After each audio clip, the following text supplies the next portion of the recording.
या ठिकाणी उपस्थित होतात। मी त्यांना रंगमंचावर येण्याची विनंती करते। आपण एकदा टाळ्या वाजवून त्यांचं स्वागत करूया।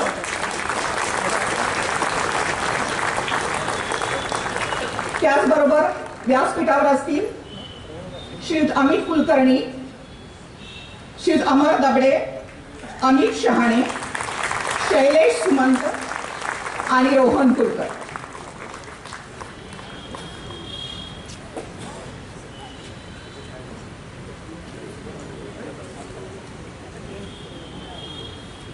सहजीवन व्याख्यानमालेच्या 23व्या वर्षातील आजच्या या व्याख्यानाच्या 5व्या पुष्पात मी वृषाली दाभोळकर आपणा सर्वांचं मनापासून स्वागत करते। तज्ञ वक्ते आणि दर्दी श्रोते यांची उत्तम सांगड म्हणजे ही सहजीवन व्याख्यानमाला। माननीय भाऊ तोरसेकर तब्येतीच्या कारणासाठी उपस्थित राहू शकणार नाही असं समजलं। आज आता आपण तो व्हिडिओ या ठिकाणी पाहिला। आमचे विनय कुलकर्णी यांना जेव्हा असं समजलं तेव्हा त्यांनी अत्यंत विनयाने भाऊंना गुरुस्थानी मानणाऱ्या सुशील कुलकर्णी यांना व्याख्यानाला येण्याची विनंती केली आणि नावच सुशील असल्यामुळे त्यांनी ती अत्यंत तात्काळपणे मान्य केली आणि आज ते इथे आपल्या समोर आहे। आपल्या प्रथेप्रमाणे सर्वप्रथम आपण सरस्वती पूजन त्यानंतर दीप प्रज्वलन करून या व्याख्यानाला सुरुवात करूया। मी मान्यवरांना अशी विनंती करते की त्यांनी दीप प्रज्वलन सरस्वती पूजन करा।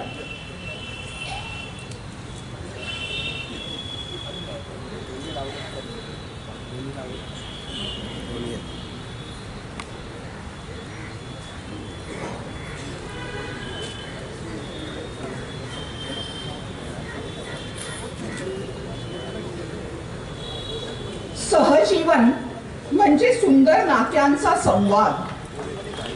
श्री विनय कुलकर्णी आणि त्यांची संपूर्ण टीम गेली अनेक वर्षे या व्याख्यानमालेच्या माध्यमातून हे सहजीवन जगण्याचा प्रयत्न करतात। त्यांची ही संवाद यात्रा अशीच वर्षानुवर्ष चालू राहू दे अशा आपण या प्रसंगी त्यांना शुभेच्छा देऊया।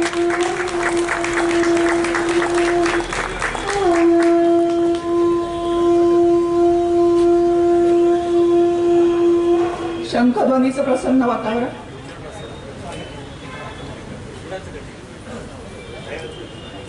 कृपया मान्यवरांनी स्थानापन्न व्हावं।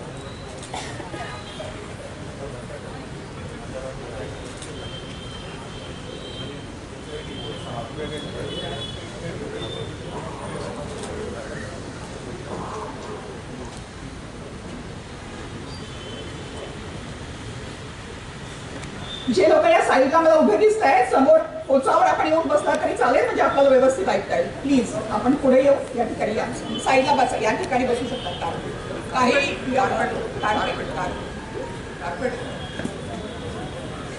काही निमंत्रित येतील तेव्हा मात्र कदाचित उठावं लागेल सोफ्यावरच्या लोकांना,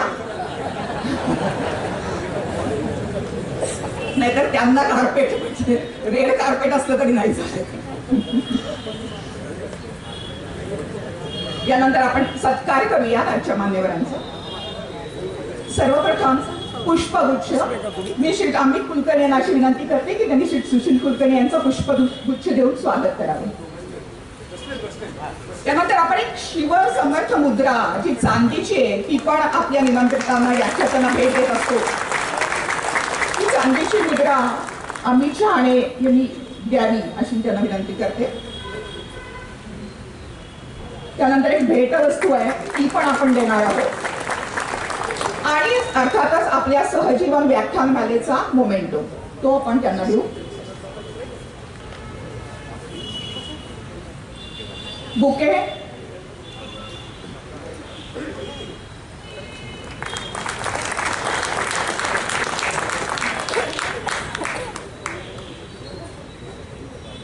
धन्यवाद।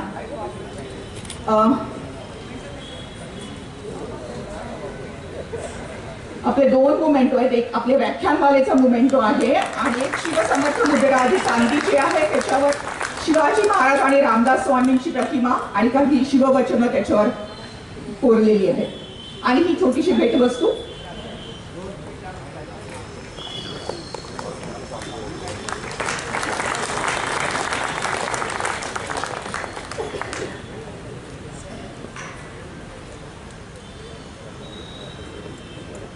त्यानंतर अगदी थोडक्यात आपण आपल्या वक्त्यांचा परिचय करून घेऊया. तत्पूर्वी आज आपलं मोबाईलकडे लक्ष जाणार नाही याची मला खात्री आहे, कारण वक्तेच तसे आहेत. पण तरी देखील चुकून कोणी डिस्टर्ब करायचा आपल्याला प्रयत्न केला कॉल करून तर कृपया त्याकडे दुर्लक्ष करावं, फोन सायलेंट मोडवर ठेवावा. हल्ली की नाही घरांमध्ये ना आपल्या फॅमिली मेंबर्स पेक्षा सुद्धा काही नावं जास्त प्रमाणात उच्चारली जातात किंवा त्यांची नावं जास्त वेळा घेतली जातात. उदाहरणार्थ आदरणीय भाऊ तोरसेकर, सुशील कुलकर्णी, प्रभाकर सूर्यवंशी, अनय जोगळेकर. असं झालंय ना सध्या की टीव्ही चॅनलवरच्या भुवनेश्वरी मॅडम काही करणार त्याच्याशी हल्ली कोणाला फारसं काही घेणार नाही. सगळ्यांना आज काय व्हिडिओ पडतोय याची प्रतीक्षा असते. व्हिडिओ पडता क्षणी जास्त करून पुरुष माणसं मी कधी एकदा तो व्हिडिओ बघतोय अशी जवळजवळ ऍडिक्ट झाल्यासारखं झालंय. हे यांच्या मेहनतीचं, यांच्या व्यासंगाचं आणि त्यांच्या वाणीचं कौतुक आहे असं मला वाटतं. त्यामुळे खरोखरच आजचे हे वक्ते आज आपल्याला प्रत्यक्ष या ठिकाणी लाभलेले आहेत. आणि आणखीन एक मला गोष्ट सांगावीशी वाटते की महिलांना कदाचित दिवसभर व्हिडिओ ऐकायला जमत नाही, काय मालिका असतील, त्यांचं काही काम असेल आणि काय असेल, पण रात्री मात्र आवर्जून महिला वर्ग यांचे व्हिडिओ बघतो. हे सांगायला मला अतिशय आनंद वाटतोय. आणि माझ्यापैकी या इथं उपस्थित सगळ्या बऱ्याच महिला हे ऍग्री करतील की आपण बऱ्याच जणी रात्री हे व्हिडिओ बघतो आणि म्हणूनच आज इतक्या मोठ्या संख्येने त्यांना प्रत्यक्ष ऐकण्यासाठी आपण इथे उपस्थित आहोत. अॅनलायझर या युट्यूब चॅनलमुळे माझा पुनर्जन्मच झाला असं म्हणणारे सुशील कुलकर्णी यांनी वयाच्या 17व्या वर्षी पत्रकारितेला सुरुवात केली. 22व्या वर्षी ते उपसंपादक झाले. स्टार माझा या वृत्तवाहिनीवर त्यांनी असिस्टंट प्रोड्युसर म्हणूनही काम केलंय. त्यानंतर पुण्यनगरी, पुढारी या दैनिकांमध्ये संपादक म्हणूनही काम केलं. परंतु ते रमले ते न्यूज रायटिंग, स्टोरी टेलिंग आणि कॉपी रायटिंग यामध्ये. या सर्व गोष्टींमध्ये निष्णात असणारे सध्या मात्र आपल्याला रोजच भेटतात ते अॅनलायझर या युट्यूब चॅनलच्या माध्यमातून. त्यांच्या व्ह्युअर्सची संख्या ऐकली तर थोडी गडकीच भरेल. मराठी चॅनलसाठी त्यांचे सबस्क्रायबर्स आहेत 4.5 लाख आणि व्ह्युअर्स आहेत 23 कोटी. हिंदी चॅनलसाठीचे त्यांचे सबस्क्रायबर आहेत 1 लाखाहूनही जास्ती आणि एका वर्षात त्यांच्या व्ह्युअर्सची संख्या 3 कोटीच्या वर गेली. असे हे आजचे आपले वक्ते सुशील कुलकर्णी यांना मी या ठिकाणी आमंत्रित करते. बाकी मान्यवरांनी आपण खाली स्थानात आणलं.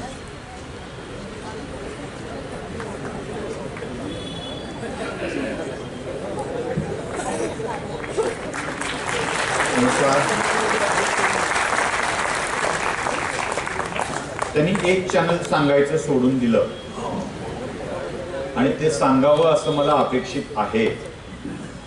त्याचे सबस्क्रायबर वाढावे म्हणून नाही, तर त्यावर मी जे मांडतो आहे ते सगळ्यांच्या लक्षात यावं म्हणून अॅनलायझर डिवाइन नावाचं एक चॅनल मुद्दाम सुरू केलंय, ज्याला आता 20,000 सबस्क्रायबर पर्यंत गेलंय. आणि त्यावरती आजच्या विषयाची खरी पेरणी तिथे आहे. म्हणजे मी पहारेकरी नावाचा जो आज विषय मला मांडायचा आहे तो तिथे आहे. इथे उपस्थित असलेल्या वयवर्ष 50 आणि पुढच्या लोकांनी त्याला सबस्क्राईब करावं आणि ते ऐकवावं आपल्या मुलांना आणि नातवांना असं अपेक्षित आहे. कारण मूळ धर्मातल्या मूळ गोष्टींना सांगण्यासाठी, ज्याला आता बदल करून खूप वाईट पद्धतीनं सांगितल्या जातं, त्याच्यासाठीच ते चॅनल आहे. त्याच्यावर तेच विषय येतात आणि मला खात्री आहे आपल्या धर्मावर जे जे कोणी आक्षेप घेत असतील त्याची उत्तरं देण्यासाठी तुम्हाला नक्कीच त्या चॅनलवरती मदत मिळेल.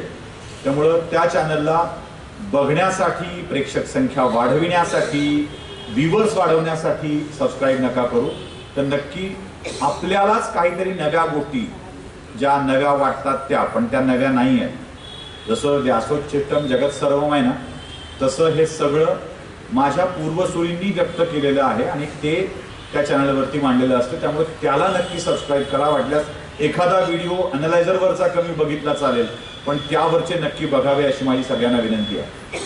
आज इथे मी व्याख्याता म्हणून आलेलो नाही आहे. माझं पुण्याचं काय भानगड आहे मला माहीत नाही. मी भाऊंची रिप्लेसमेंट म्हणूनच येतो. काय काय कळत नाही मला. पुण्यात असं का होतं, त्या दिवशी आलो आणि भाऊ आजारी असल्याचं कळलं, ते म्हणाले बोला, मी बोललो. दुसऱ्या दिवशी कार्यक्रमाला गेलो, ते म्हणाले भाऊ येणार नाही, तुम्ही तुमचं आणि भाऊंचं बोला, मी बोललो. आजही यांनी फोन केला, म्हणाले भाऊंची तब्येत जरा नरम नरम आहे, तुम्ही येता का. बरं येता का म्हणताना एक मोठा घोळ त्याच्यामध्ये होता. म्हणजे माझी इच्छा असली तरी मी नाही म्हणू शकलो नसतो. माझे गुरु श्रद्धेय विवेकजी गळसासे सुद्धा याच शहरात आहेत आणि त्यांनी मला अरे तुला फोन येईल, तुला त्या कार्यक्रमाला जायचं आहे असं सांगितलं आणि इथे मी जे काही बोलणार आहे ना ते गुरुच्या आज्ञेने बोलणार आहे, माझ्या म्हणचं काहीही बोलणार नाही आहे, म्हणजे माझं काहीच नाही आहे, ती त्यांची आज्ञा आहे. त्यामुळे या कार्यक्रमात मला जो सन्मान, काही जो तुम्ही मान सन्मान प्रेम देताय ते सगळं मी माझ्या गुरुच्या म्हणजे विवेक गळसासींच्या चरणी अर्पण करतोय. मी त्यांना म्हटलं की मला गाडी 4 चाकी नका पाठवू, त्याचं कारण या कार्यक्रमाला जिथे गुरुनी आज्ञा केली, जिथे येताना कसलाही अहंकार आपल्यात असता कामा नये, म्हणून मी 2 चाकीवर यायचं सांगितलं. त्यांना वाटलं की मी बहुतेक रागावलोय की काय. रागावलं काय नाही, माझे गुरु रागावू नये म्हणून मला ते 2 चाकी सांगावी लागली. तो आता इतका मोठा झाला की 4 चाकी तुला बोलवायला पाहिजे असं नको वाटायला, म्हणून मी 2 चाकी बोलावली. सहजीवन व्याख्यानमाला मागच्या 23 वर्षापासून सुरू आहे, ज्याला सहजीवन हा शब्द दिला गेलाय. आणि 23 वर्ष झालं एक व्यक्ती आपल्या मित्रांना सोबत घेऊन एक ज्ञानयज्ञ वर्षातून एकदा घडवून आणतो आणि लोकांना ते ऐकून आपल्यात काही बदल करावा वाटतो. म्हणजे बऱ्याच जणांनी तर मला कालचं व्याख्यान ऐकल्यानंतर आम्ही वजन कमी करायच्या मागे लागलेलो आहोत, आहार बदलायच्या मागे लागलेलो आहोत असं सांगितल्याचं कळलं. अर्थात ही आरंभशूरता असते हेही मला माहित आहे. आजचा संकल्प हा आजचाच असतो, तो उद्याचा नसतो. त्यामुळं ती आरंभशूरता आपल्या प्रत्येकाकडे आहे. आपण वजन कमी करण्याचा संकल्प करतो आणि उद्यापासून त्याची अंमलबजावणी करायची आहे असं ठरवतो. तो उद्या कधीच येत नाही, तो उद्यापासून करायची आहे असंच आपण म्हणत राहतो आणि ते राहून जातं. असो, आपल्यापैकी बऱ्याच जणांनी ते करावं, आपल्या प्रकृतीकडे लक्ष द्यावं असं अपेक्षित आहे. मी पहारेकरी हे मराठीतलं भाषांतर मला उगाच मैं चौकीदार सारखं वाटलं. म्हणजे आजकाल असं म्हणण्याची पद्धत आहे ना, मैं भी चौकीदार. मग कोणीतरी उगाच चौकीदार चोर है म्हणतं आणि अडचणीत येतं, जेलमध्ये जाऊन बसतं. कोणी कुणाची खासदारकी जाते, कुणाचं काय जातं. चौकीदार चोर है असं कधीच सिद्ध होत नाही, कारण चौकीदार चौकीदार असतो, मी पहारेकरी असतो. या विषयाला सुरुवात करण्यापूर्वी पहारेकरी ही कन्सेप्ट काय आहे हे बघितलं पाहिजे. कशाला म्हणायचंय पहारेकरी, आपल्याला कशाला म्हणतो आपण पहारेकरी. तसा नेपाळी गुरखा सुद्धा आपल्या घराच्या समोर जागते रहोचा नारा देत पहाराच करत असतो. तसा प्रत्येक बँकेच्या समोर गोळ्या नसलेली बंदूक घेऊन एक पहारेकरी असतोच. आपण त्या उगाच बंदुकीला घाबरत असतो आणि त्या बंदुकीवर विश्वास ठेवून all is well all is well असं आपल्याला म्हणत असतो. तो काय बंदुकीसहित बसलाय ना, मग ठीक आहे, मग काय धक्का लागणार नाही आपल्याला असं आपण म्हणत बसलेलो असतो. शांतपणे झोपू शकतो. देशाच्या सीमेवर खऱ्या खुऱ्या बंदुका आणि त्यात खऱ्या खुऱ्या गोळ्या घालून ते डोळ्यात तेल टाकून पहारा देत असतात, प्राण हातात घेऊन पहारा देत असतात. म्हणून आपण इथे पुण्यात, आम्ही मराठवाड्यात सुखात झोपू शकतो. एक विश्वास मनामध्ये असतो की आम्ही सुरक्षित आहोत. ऑल इज वेल, त्या 3 इडियट मधल्यासारखं. आमचा प्रॉब्लेम असा आहे, आम्ही रिअल लाईफ पेक्षा रील लाईफला खरं मानतो. त्यामुळं पिक्चर मधून सांगितलं कीच आम्हाला लक्षात येतं, त्याशिवाय आमच्या लक्षातच येत नाही की हे असं असतं म्हणून. या सगळ्या पहारेकरांच्यामुळं, म्हणजे पहारेकरी संख्येनं कमी असतात. एका बँकेच्या समोर एकच पहारेकरी असतो, पण बँकेचे तमाम कर्मचारी, बँकेचे सगळे संचालक आरामात झोपलेले असतात. एक पहारेकरी सगळ्याची झोप आरामात देत असतो. आपल्या गल्लीत 2 वेळेला चक्कर मारणारा नेपाळी गुरखा 2 वेळेला जागते रहो म्हणतो. आपल्या इलेक्ट्रिक पोलवर दान दान दान दान काठी मारून जातो आणि आला वाटतं गोरखा असं आपण झोपेतून थोडेसे डोळे किलकिले करून बघतो आणि म्हणतो एकमेकांनाच आणि शांतपणे झोपी जातो. तो असल्याचा भासच आम्हाला सुरक्षितता प्रदान करत असतो. कोणीतरी पहारेकरी आहे हे आमच्या सुखाचं, आमच्या सुरक्षिततेचं कारण असतो. पहारेकरी आमच्या सुरक्षिततेचं, आमच्या सुखाचं, आमच्या निवांतपणाचं कारण असतो. आणि असा पहारेकरी असणं आपल्या सगळ्यांच्या आयुष्यात आवश्यक असतं. जर एक जण अख्ख्या कॉलनीला सुखात ठेवू शकत असेल, एक जण रात्री जागा राहून स्वतःची झोप टाळून जर अख्ख्या कॉलनीला सुरक्षित करत असेल, एक वसाहत सुरक्षित ठेवत असेल, तर त्या वसाहतीतली प्रत्येक माणसं पहारेकरी झाली तर काय होईल विचार करा. कुठली किती सुरक्षितता प्रचंड मोठ्या प्रमाणावर वाटेल विचार करा. पहारेकरी कशा कशाची सुरक्षा करतो, कोणकोणत्या गोष्टीला सुरक्षित ठेवत असतो. तो आमच्या कुटुंबाच्या मालमत्तेला सुरक्षित ठेवत असतो. तो आमच्या कुटुंबाच्या आधाराला सुरक्षित ठेवत असतो. म्हणजे आधार म्हणजे मालमत्तेचं नुकसान झालं, काहीतरी झालं की घरातली माणसं कोलमडून पडतात, ती कोलमडत नाही म्हणून तो माणसं अशी छान जगू शकतात, आरामात सुखात झोपू शकतात, त्यांची झोप नीट होते, मग ते सकाळी नीट वागतात. म्हणजे आमची सुख, आमची शांती, आमची संपत्ती या सगळ्याच रक्षण तो पहारेकरी करत असतो.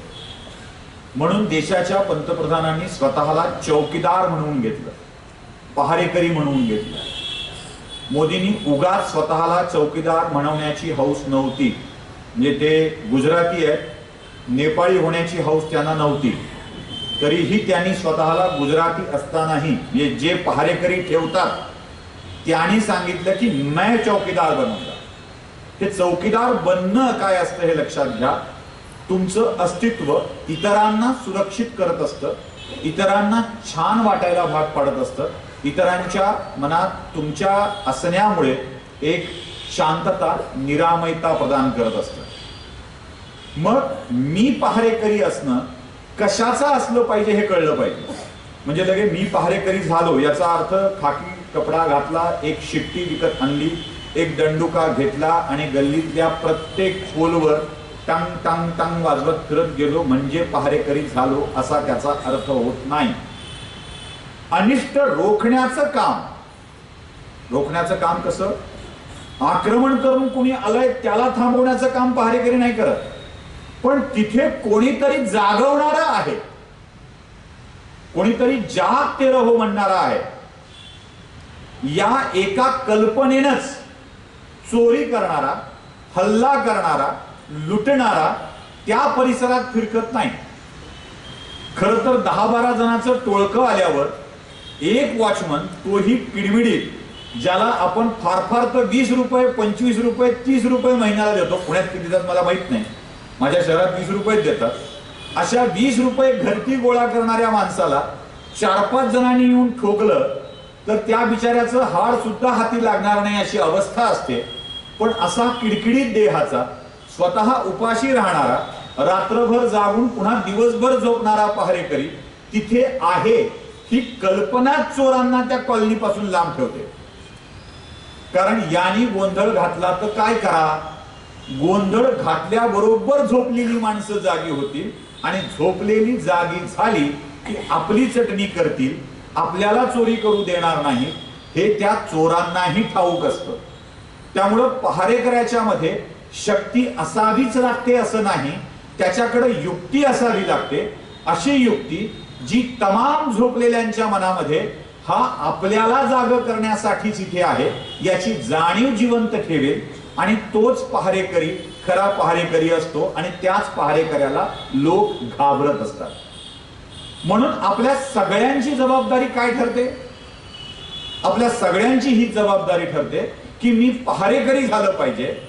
भलेही लोक, भलेही चोर, भलेही वाईट माणसं मला घाबरणार नाही, पण माझा आवाज मोठा झाला, मी जोरात ओरडलो की मग ते पहारेकरी मला माझ्या ओरडण्यामुळे, त्याच्या ओरडण्यामुळे जागे होतील आणि मला थांबवतील ही भीती चोरांच्या मनात निर्माण करतायत. पहारेकऱ्याचं काम हेच आहे आणि मला वाटतं आपण सगळ्यांनी तशा स्वरूपाचा पहारेकरी होण्याची वेळ आलेली आहे. आपली संपत्ती धोक्यात आहे, आपला वारसा धोक्यात आहे, आपला धर्म धोक्यात आहे, आपलं सगळंच धोक्यात आहे. ती लावणी मला आठवतेय.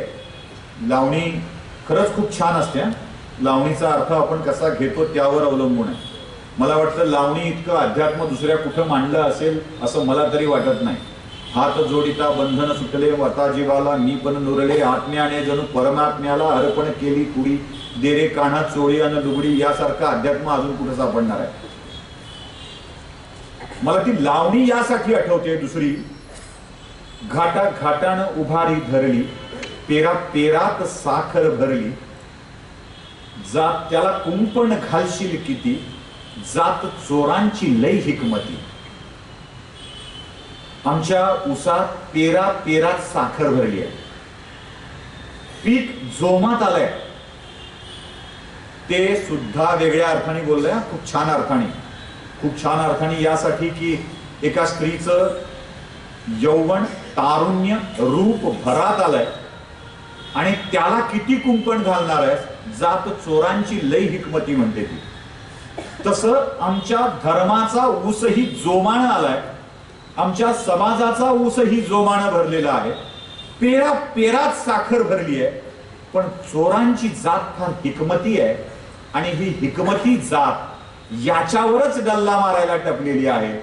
त्या चोराच्या जातीनं डल्ला मारू नये म्हणून आम्हाला पहारेकऱ्याच्या भूमिकेत जावं लागणार आहे, गोंधळ करावा लागणार आहे, रात्रीचं जागरण करावं लागणार आहे आणि त्या जागरणातून आमचा धर्म, आमची संस्कृती, आमचे विचारधारा याला जिवंत ठेवावं लागणार आहे.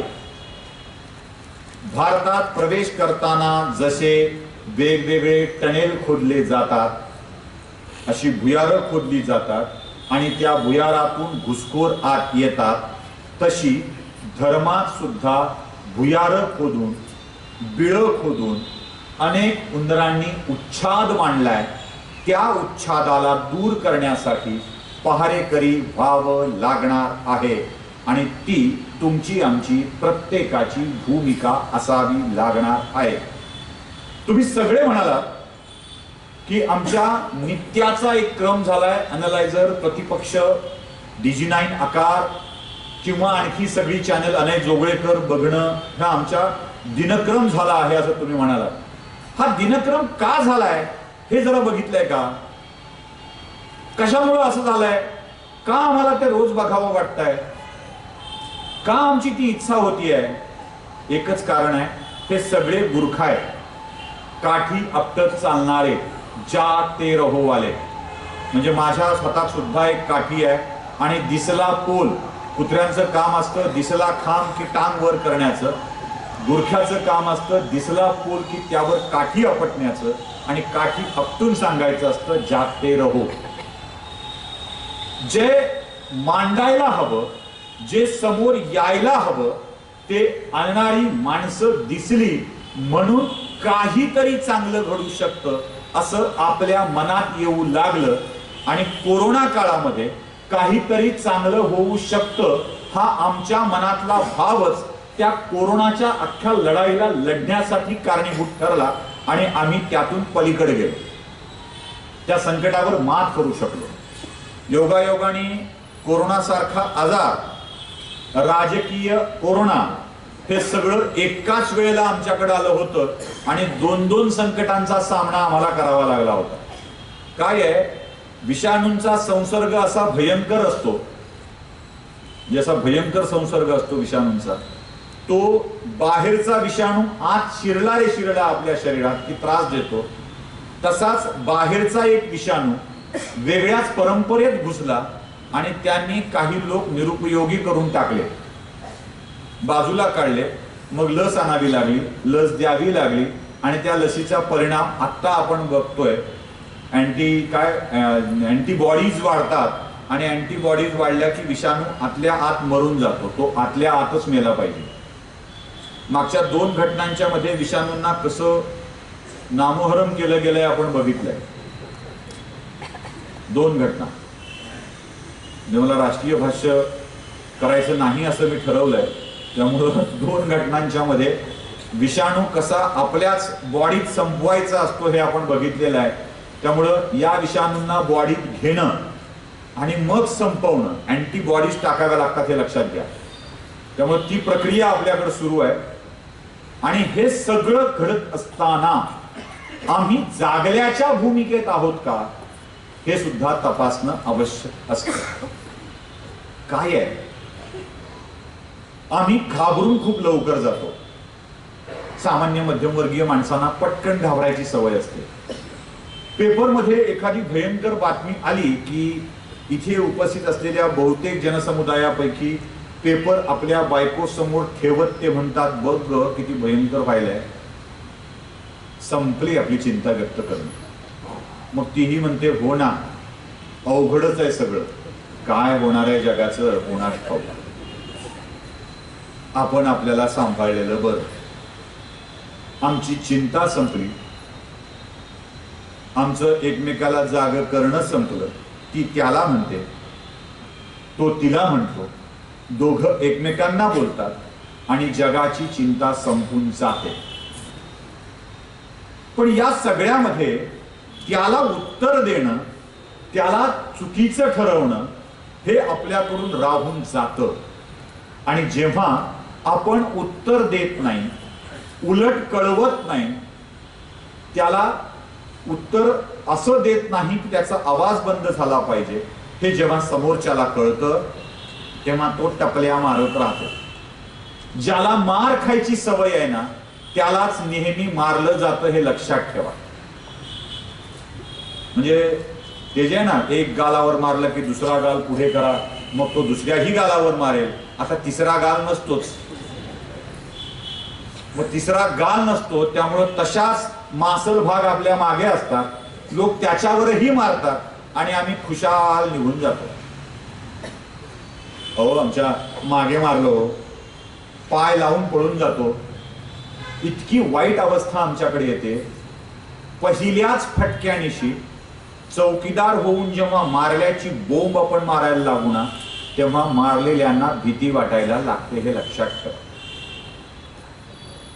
तुमच्या शहरामध्ये अगदी काल परवा झालेला प्रकार सांगतो आणि कसं असतं, काय होणं आवश्यक आहे बघा.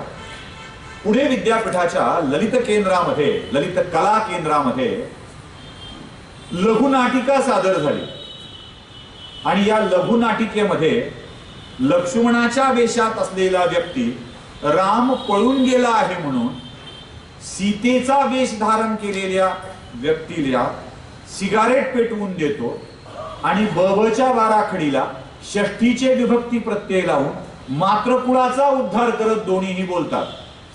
शिवाय द्यायची गरज आहे, म्हणजे पुण्यातल्यासारखं बोलतोय. हो, योगी मराठवाडी बघताय, मराठवाड्याच्या भाषेत बोललं असं वाटायला नको. पुणेकरांना आपलं कोणीतरी बोललंय वाटलं पाहिजे, म्हणून मी असं एवढं लांबलचक सांगितलं. बबच्या बाराखडीत षष्ठीचे विभक्ती प्रत्यय लावून मातृकुळाचा उद्धार करत ते सगळे बोलत असतात. हे आम्ही, आमच्या काही लोकांनी, काही पहारेकऱ्यांनी सहन नाही केलं. गेले, चोप दिला, मस्त शिव्या दिल्या, कानाखाली जाळ काढलाय. काढला असेल तर आनंद आहे. अजून 2-4 मारायला पाहिजे होते.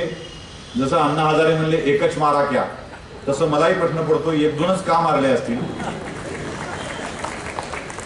बघा, अण्णांनी म्हणलं की तुम्ही टाळ्या वाजवणार, तसं मलाही प्रश्न पडला, हे कमी का मारलं असेल, जरा चांगला ठोकायला पाहिजे होता. आणि मग काही लोक आले बोलायला की असं का, तसं का, हे असं का. मग एका व्हिडिओत मी एका लिब्रांडू या शब्दाचा विग्रह खाजगीत सांगेल. तो व्यासपीठावरून सांगायची गरज नाहीये. जे हे व्यासपीठ ते प्रत्यक्ष माता शारदा असताना लिब्रांडूचा विग्रह करून सांगू नये म्हणून. त्यात गांडूळ शब्द नाहीये बरं का. उगाच पुन्हा अजून असं वाटायला नको तुम्हाला की तो आहे म्हणून मी सांगत नाहीये का, तो नाहीये, तो वेगळाच आहे. या लिब्रांडूंच्या पैकी एक जण आला आणि त्यांनी म्हणायला सुरुवात केली की हे कलेला दाबणं आहे, कला अशी सादर करू दिली पाहिजे, तिला कसंही बोलू दिलं पाहिजे, हे प्रकटीकरण आहे, विचारांचं प्रकटीकरण आहे, वगैरे वगैरे वगैरे. मी एका व्हिडिओत एक वाक्य वापरलं आणि त्या लिब्रांडूच्या जवळच्या माणसाने थेट मला फोन केला. हे एवढं कुठं असतं का म्हणा, असं कुठं थेट असतं का? थेट मी वाक्य काय पुणेकरांच्या समोर सांगून ठेवतो. तो मंत्र आहे बरं का, जागते रोहोवाला मंत्र आहे तो, लक्षात ठेवा. तो पुणेकरांच्या समोर सांगून जातो. ज्याला सहज सुख मिळत नाही असे दुसऱ्यांच्याकडून उपटून घेणारे सुख उपटनकर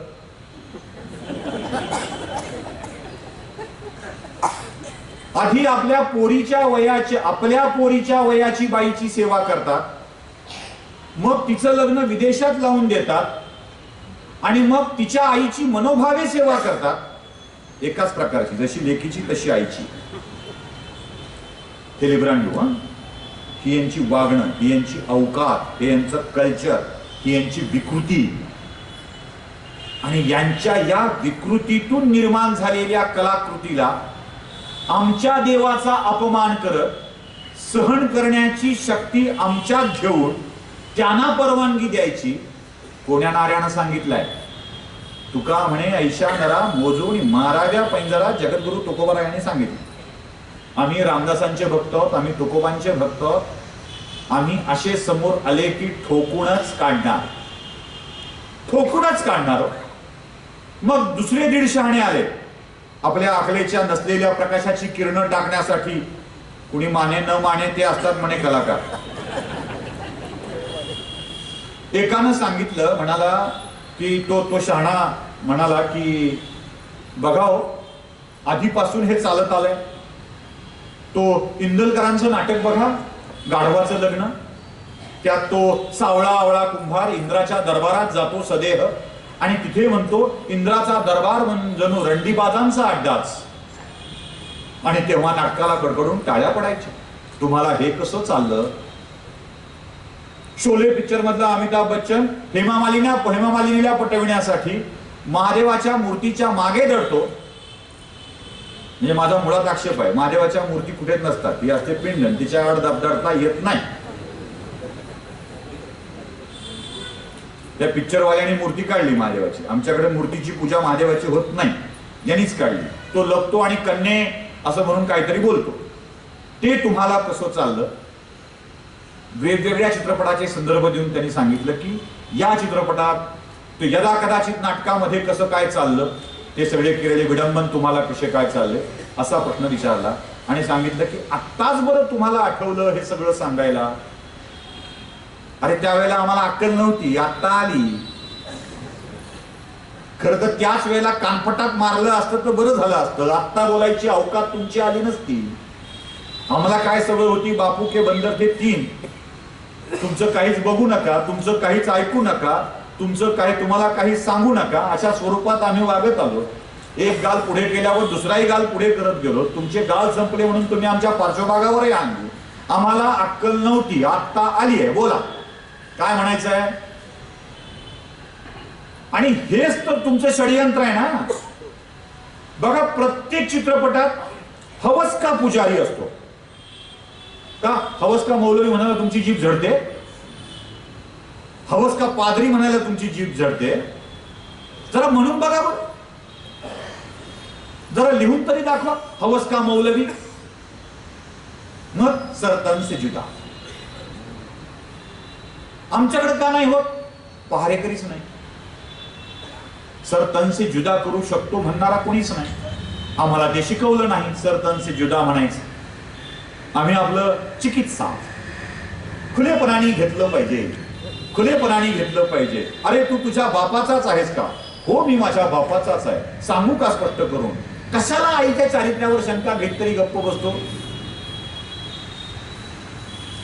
इतकी सहिष्णुता रोमारोमात आमच्या भिनली की या सगळ्या चित्रपटवाल्यांनी सगळी खानावळ आहे बघा, सगळी खानावळ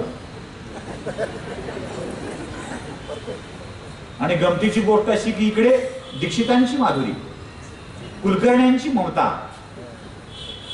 सगळे या दीक्षित, कुलकर्णी, जोशी, निवेदिता, आणि इकडे सगळी खाणार. या सगळ्यांनी जाणीवपूर्वक ठरवलं की आमच्या धर्माला बदनाम करायचं. मंदिरातला पुजारी बलात्कारी असतो, मंदिरातला पुजारी चोर असतो, आणि एखादा मुल्ला मौलवी मात्र क्या कर रहे हो बेटा, ये अच्छी बात नहीं होती असं म्हणणारा असतो. का आहेत सगळे आमच्या मंदिरातले काशाय वस्त्रधारी सगळेच साधू असे? काशाय वस्त्रांचा अर्थ तरी काय आहे माहिती आहे आम्हाला? कधी वस्त्र परिधान केले जातात ते तरी माहिती आहे आम्हाला? पण नाही, आम्हाला हे माहीतच नाही, आम्ही माहीत करून घेत नाही. असेल बुवा असं कधीतरी म्हणतो. बघा, एक उदाहरण घडतं आणि त्याचा इतका गवगवा केला जातो, इतका गवगवा केला जातो की असं वाटतं की हा माणूस म्हणजे अखंड बलात्कारच करत असला पाहिजे. आसाराम बापू इतका गलका, इतका गलका, इतका गलका की बस अख्ख्या हिंदू धर्मातला सगळा साधू समाज एवढे धंदे करणारा आहे असं वाटायला लागावं इतका गलका केला जातो. अहो, या आधी सांगतो 100, 200, 300 वेगवेगळ्या धर्मातल्या माणसांच्या गुन्ह्याची. ढोंगी बाबाकडून अत्याचार का? ढोंगी पादऱ्याकडून अत्याचार म्हण का? ढोंगी मौलवीकडून अत्याचार म्हणता येत नाही? लेखणी झडते का जीभ झडते माध्यमांची? जिथे जे शब्द वापरायला हवे ते वापरायलाच पाहिजे, आणि वापरणार नसाल तर हातातली काठी तुमच्या पार्श्वभागावर मारून नीटली भाडखो असं म्हणणारा पहारेकरी आम्हाला आवश्यक आहे, आणि तो पहारेकरी आम्ही बनलंच पाहिजे, बनलंच पाहिजे.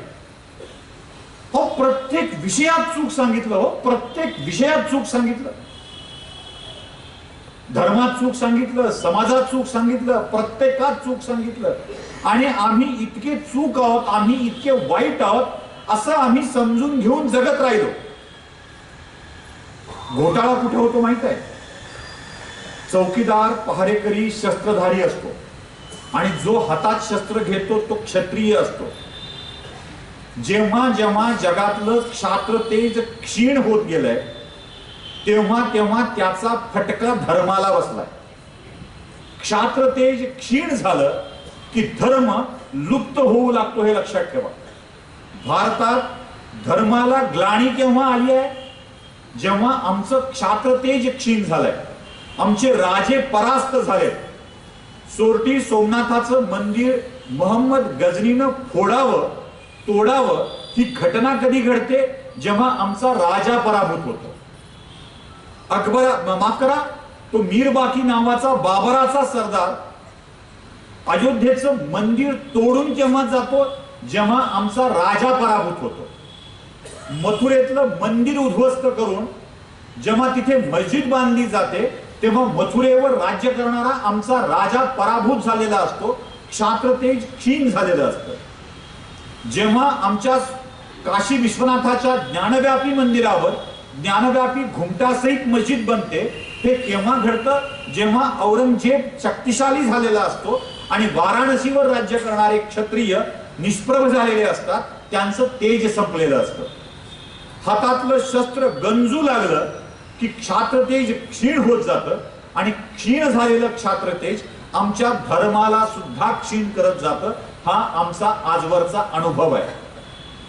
कारण धर्माचा रक्षक हा क्षत्रिय आहे आणि क्षत्रियाचा रक्षक धर्म आहे. दोघं परस्परांना पूरक आहे. धर्मदंडोस्मी धर्मदंडोस्मी धर्मदंडोस्मी म्हणण्याची जी पद्धत आमच्याकडे आली ना, ते धर्माने राज्य करण्याची पद्धत धर्माने शिकवली क्षत्रियांना, आणि क्षत्रियांनी धर्माचं रक्षण करण्याची जबाबदारी आपल्या शिरावरती घेतली.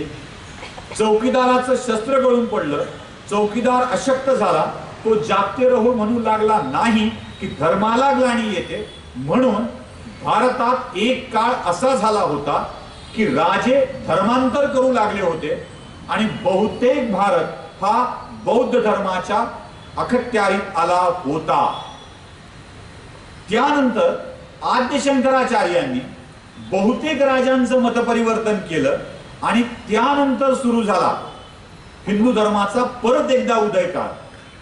आणि पुन्हा आमचा धर्म द्वेषानं तेजानं पुढे येऊ लागला. हे याचं कारण आहे की क्षात्र तेजाला पुन्हा आमच्याकडे करून घेतलं गेलं होतं. गंमत काय असते, एकदा रक्षण करता गेला की आम्ही लिब्रांडू होतो, घाबरू लागतो, भय वाटू लागतं आणि मग माझं हे कुणी काढून नेईल का असं वाटू लागतं, ही परंपरा संपेल की काय असं वाटू लागतं.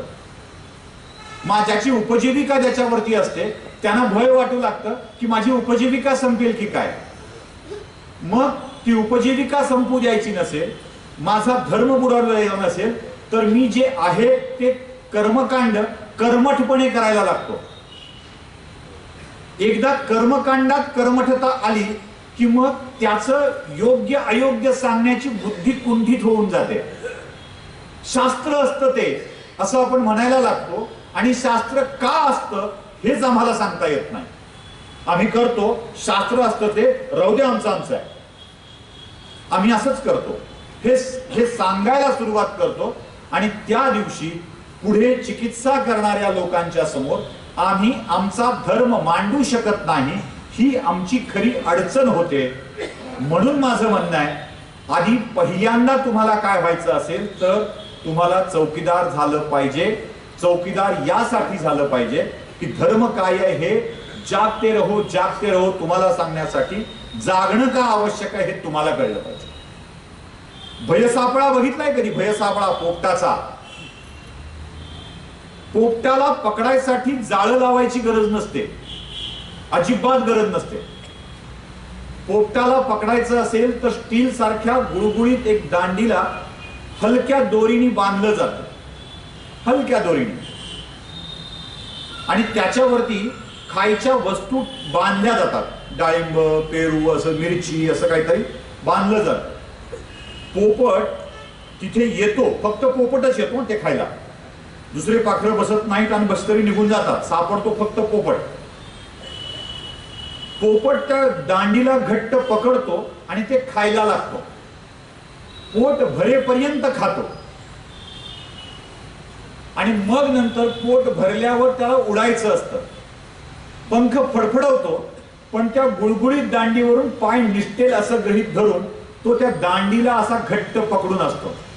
त्याला वाटत असतं की आपला पाय निसटला तर आपण पडलो, म्हणून तो दांडी घट्ट पकडून ठेवतो आणि पंखांची फडफड करायला लागतो. कितीही पंख हलवले तरी तो उडणार नसतो जोपर्यंत तो दांडी सोडणार नाही. पारध्याला कळतं, कारण अशी अनेक पोपट थांबलेली असतात आणि या थांबलेल्या पोपटांच्या मुळे त्याचा आवाज मोठा व्हायला लागतो. पारध्याला कळतं आणि तो त्या पोपटांना अलगदपणे टिपतो आणि घेऊन जातो. आम्हा हिंदूंची अवस्था दांडीवर बसलेल्या पोपटासारखी झाली आहे. आमच्या पंखात उडण्याचं बळ आहे हेच आम्ही विसरून गेलो आणि दांडीला घट्ट पकडून बसलो. आमचा धर्म असाच असतो, आमचा धर्म असाच असतो. दांडी म्हणजे धर्म नव्हे हे ज्या दिवशी आम्हाला कळायला लागेल त्या दिवशी आम्ही धर्माचा खरा अर्थ समजून घेऊ. भयसापळ्यात अडकणारा पोपट आणि लिब्रांडू, समाजवादी, ख्रिश्चन, मुस्लिम आणि आपल्यातले तथाकथित विद्वान ज्या धर्माची अशा स्वरूपाची व्याख्या करून आम्ही फालतू आहोत हे सांगायची सवय लागली आहे, त्यांनी हा भयसापळा उभा केलेला आहे आणि त्या भयसापळ्याचे बळी आपण ठरतो आहोत. आपल्या पंखावर विश्वास ठेवा. पायाने दांडी पकडली म्हणजे आपण वाचू असं नाही. उलट पायाने दांडी पकडून ठेवली की पिंजऱ्यात कैद होण्याची वेळ आमच्यावरती येत असते. हे कैद होणं आम्ही वर्षानुवर्षापासून स्वीकारत आलेलो आहोत, वर्षानुवर्षापासून स्वीकारत आलेलो.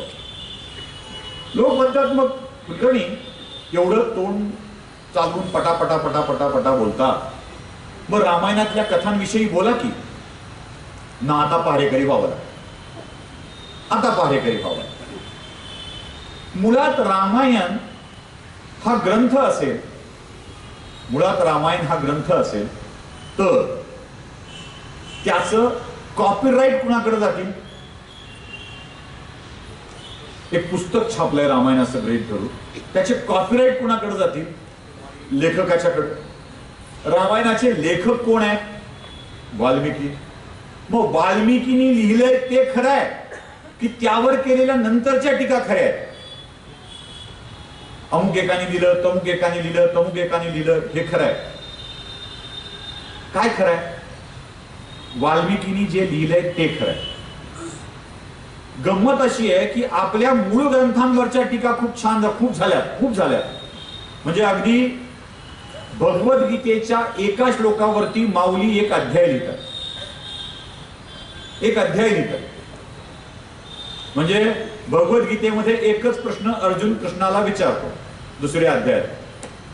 तो म्हणतो, देवा मी संभ्रमित झालोय, मला कळत नाहीये काय करावं, तू काय करावं ते सांग.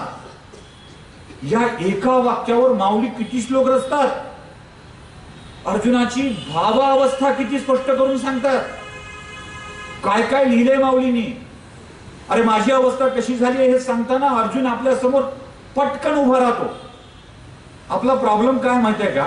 आपल्याला कितीही सोपं करून सांगा, अजून सोपं करून सांगणारा हवा असतो. म्हणजे भगवान श्रीकृष्णांनी यांना अक्कल नाहीये कसं वागावं म्हणून अर्जुनाला सोपं करून सांगायला गीता सांगितली. आम्ही एवढे नालायक की आम्हाला गीता कळलीच नाही. मग माऊलींना यावं लागलं, माऊलींना सांगावं लागलं की अजून जरा सोपं करून सांगतो. माऊलींनी ती सोपी करून सांगितली. माऊलींची भाषा आम्हाला जरा अवघड वाटू लागली म्हणून पुन्हा एकदा एकनाथांना यावं लागलं, त्याची टीका नीट करावी लागली, त्याला संपादित करावं लागलं. तेही आम्हाला कळत नाही म्हणून अनेक संपादकांनी ज्ञानेश्वरींच्या टीका लिहून ठेवल्या, मराठीत लिहून ठेवल्या, पुन्हा प्राकृतात वेगळं करून ठेवलं. सगळं सोपं सोपं सोपं करून सांगितलं. आम्हाला तेही लक्षात येत नाही. त्याचं कारण असं आहे, एक कवितेची ओळ आहे जी अशा समाजवाद्याची आहे, पण मला ती आवडते पटते म्हणून सांगतो. करतात पाठ गीता वाया मजेत धंदे, जो तो जणू प्रभूचा बाका दलाल झाला, मातीत राबणारा नुसता हमाल झाला. आम्ही पाठ का केलाय? आम्ही पाठ यासाठी केलाय की हे म्हणून आम्हाला अर्थार्जन करता येऊ शकेल. अरे अर्थार्जनासाठी नाहीच आहे, ते जनार्दनासाठी आहे, जनांचं अर्जन करण्यासाठी आहे. पण आम्ही ते विसरून गेलो. मुळात गंमत सांगतो तुम्हाला, वाल्मिकीवर यायचंय आपल्याला, इथे त्या कथेवरती रामाच्या यायचं आहे. मुळात गंमत सांगतो तुम्हाला, आमच्या संस्कृतीवर ओरडणाऱ्यांनी जरा माझ्या काही प्रश्नाची उत्तरं द्यावी. रामायण कोण लिहिलं? वाल्मिकीने. वाल्मिकी कोण होते? महर्षी वाल्मिकी. महर्षी वाल्मिकी जन्माने कोण होते? कोळी. एका कोळ्याचा महर्षी झाला ना, त्यांनी जगाच्या आराध्य असलेल्या रामाचं चरित्र लिहिलं ना, आणि त्या रामायणाला मस्तकी धारण करून आम्ही वावरतो ना, ज्ञान आलं की तो ब्राह्मण झाला, ब्रह्म जाणी तो ब्राह्मण, हे मानणारी आमची संस्कृती. वाल्मिकी जरी असले तरी त्यांनी ज्ञानाच्या आधारावर ते श्रेष्ठत्व मिळवलेलं आहे आणि त्या श्रेष्ठत्वाला आम्ही वारंवार वंदन करतो. आहे आमच्याकडे सगळ्याला श्रेष्ठ मानण्याची पद्धत. ज्या महर्षी वेदव्यासाने सांगितलेलं ज्ञान व्यासोच्छिष्टम जगत सर्वम असं म्हणतो, जगातलं सगळं ज्ञान ही व्यासांची उष्टावळ आहे असं आपण म्हणत असू, तर व्यास कोणाच्या पोटी जन्माला आले? मत्स्यगंधा सत्यवती.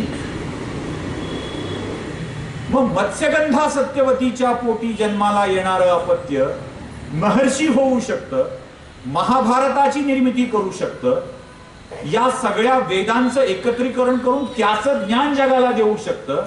ज्या भागवत कथेच्या श्रवणानं ईश्वराच्या सानिध्यात जाण्याचं पुण्य लागतोय असं आपण म्हणतो, ती भागवत कथा लिहू शकतं.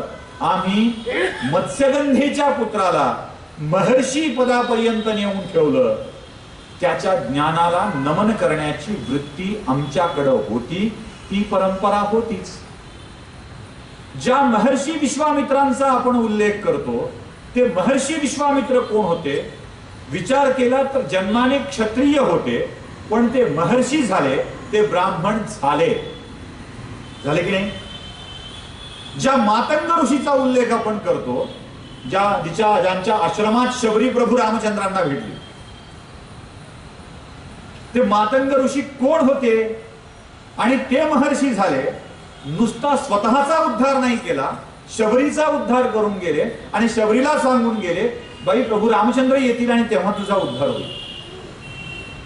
किती महर्षींची नावं सांगू ज्यांचं वर्णांतर झालंय. वर्ण जन्मावर नव्हता, वर्ण कर्मावर होता. आणि वर्ण कर्मावर याचा होता, याचं उदाहरण उत्तम तुम्हाला सांगू. अख्खं रावणाचं कुल, ब्रह्मदेवाचे मानसपुत्र महर्षी पुलत्स्य. ब्रह्मदेवाचे मानसपुत्र महर्षी पुलत्स्य. आता या पुलत्स्यांचा पुत्र महर्षी विश्रवा. विश्रवाला 2 बायका. एक दैत्यराज सुमालीची मुलगी केकसी, कैकई नाही, गडबड नको व्हायला ऐकायला. आणि दुसरी देववर्षिणी, महर्षी भारद्वाजांची कन्या. आता पुलत्स्य ऋषींचा पुत्र विश्रवा, विश्रवाचा एक पुत्र झाला यक्ष.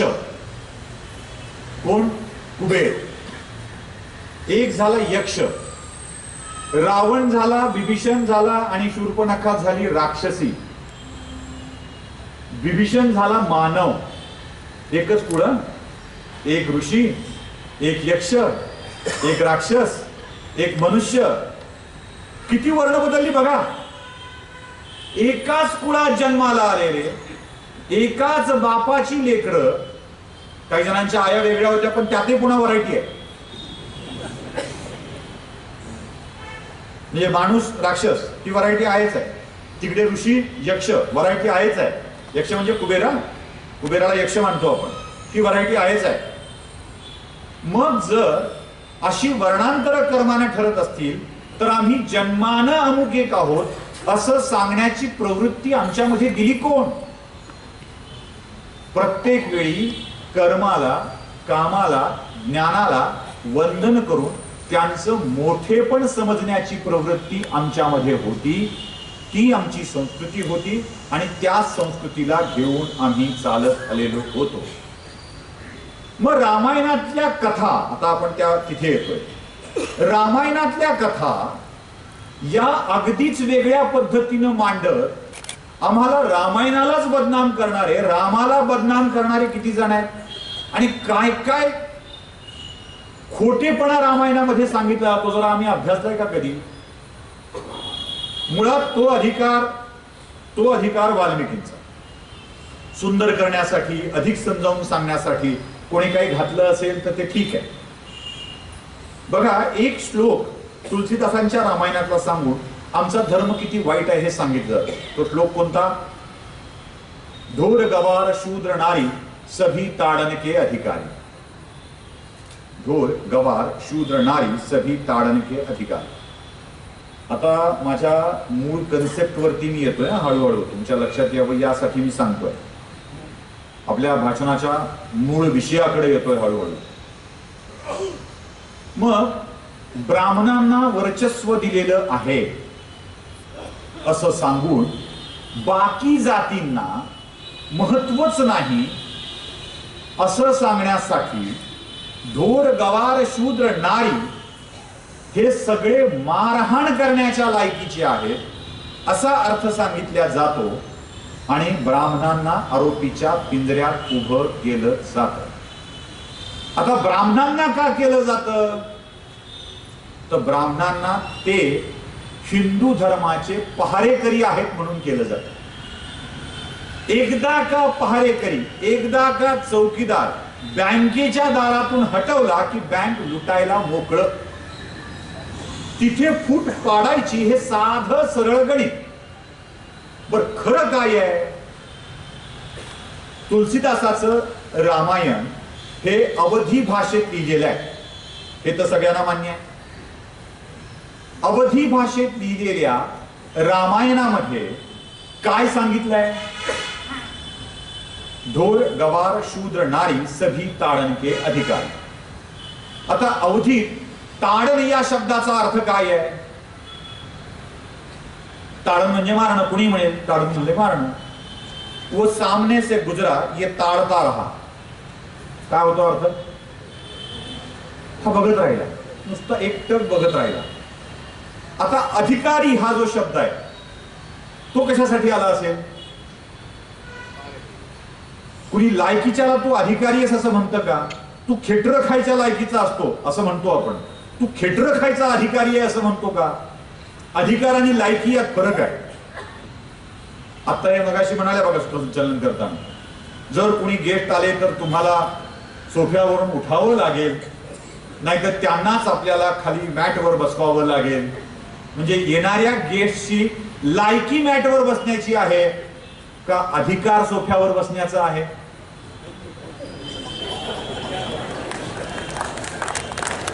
सोपं आहे, खूप सोपं आहे. ताडन के अधिकारी हा शब्द असेल तर ताडन याचा अर्थ लक्ष ठेवणे असा होतो. All time protected. रक्षा हा शब्द आहे, रक्षा. बरं मग रक्षा करायला स्त्रिया एवढ्या का कमजोर वाटल्या का तुम्हाला? अरे बाबा माझ्या राजा, 5000 वर्षापूर्वीचा विषय तू कुठे आत्ताचे सूत्र लावायला लागला? तेव्हा हवस के पुजारी, हवस के मौलवी, हवस के पादरी नव्हते. 5000 वर्षापूर्वीच्या सगळ्या संदर्भांना घेऊन तुम्ही आता तेच संदर्भ आत्ता लावत असाल म्हणजे स्त्री मुक्ती, फेमिनिझम, अरे शब्द नव्हते तेव्हा ते. रामाच्या राज्यात तर न्याय देणारी व्यवस्थाच नव्हती, कारण अन्याय नव्हता. अन्याय करणारं कुणी नव्हतं म्हणून ते रामराज्य होतं. म्हणून न्यायालयच नव्हतं. राम बघा कसा फालतू राजा होता, न्यायालयच नव्हतं. अरे तुला आत्ता गरज आहे न्यायालयाची, त्यावेळेला गरज नव्हती. सगळेच न्यायानं वागत होते. 5000 वर्षापूर्वी ज्या संकल्पनाच नव्हत्या त्या सगळ्या संकल्पना तुम्ही आताच्या स्थितीशी जोडणार आणि सांगणार की असं असायला हवं होतं. काय शब्द आहेत बघा? ढोर, गंवार अज्ञानी, पशु आणि नारी. बर हे कोण म्हणतंय कोणाला म्हणतंय हे समजून घेणं आवश्यक आहे. हा उगाच तुलसीदासाच्या रामायणात वाटलं म्हणून टाकलेला शब्द नाहीये. हे कधी आहे, हे कुठं आहे? हे आहे प्रभू रामचंद्र जेव्हा रामेश्वराला पूजा करून लंकेला जाण्यासाठीचा मार्ग देण्याची विनंती धनुष्यकोडीच्या समुद्र किनाऱ्यावर सागराला करत असतात. सागर ऐकत नाही, तो समोर येत नाही. तेव्हा रामचंद्र आपला बाण काढतात, प्रत्यंच्या ताणतात आणि त्याला म्हणतात तू कोणासोबत असा वागतोयस तुला माहित आहे का? इतका वेळ नीट सांगितलं तू ऐकलं नाहीस. आता मी रघुकुलाचा राम, रघुकुलातला राम, तुला माझी ताकद काय आहे ते दाखवतो. नाही तुला एका बाणात शुष्क करून टाकला तर नावचा राम सांगणार नाही. आता हे मी बदल केला बरं का, असं तिथे नाही. माझ्या शक्तीची प्रचिती तुला करून देतो असं भगवान रामचंद्र म्हणतात. आणि थर थर थर थर कापत समुद्र उभा राहतो, म्हणतो देवा काय बायकोच्या मोहात एवढे वेडे झालात? विसरून गेलात तुम्ही कोण आहे? पत्नी विरहात तुम्ही कोण आहात याचा विसर तुम्हाला पडलेला आहे. अहो मी सागर, सागर कारंडे नाही हा. आता आजकाल काही झालं की ते उद्धव ठाकरेंनी सांगितल्यापासून आपल्याला तेच आठवायला लागले. ते हास्य जत्रा मधल्या कुठल्या BMPM म्हणजे प्रभाकर मोरे असं म्हणून सांगितलं होतं त्यांनी, तेच आठवायला लागले. ते म्हणतो अहो मी सागर, आणि सागराला देवा तुम्हीच माझे निर्माते आहात, तुम्हीच मला जडत्व दिलेलं आहे. तुम्ही दिलेल्या जडत्वामुळेच मी तुमच्या भावना समजू शकलेलो नाहीये. आणि तुम्हीच तर नियम घालून दिलाय ना, ढोर गवार शूद्र नारी सभी ताडन के अधिकारी, त्यांचं रक्षण केलं पाहिजे हे तुम्हीच तर सांगितलंय ना देवा. आणि तुम्हीच माझा आता विनाश करायला निघाला. अहो, माझा विनाश आतल्या जलचरांचा विनाश असेल, या सृष्टीचक्राला बाधा पोचवेल. आणि देवा विसरलात कसे, तुमच्याकडे नलनीला सारखी निष्णात वास्तुविशारद आहे. सांगा की त्यांना तुमचं नाव टाकून दगड टाका म्हणा, तरंगून जाईल.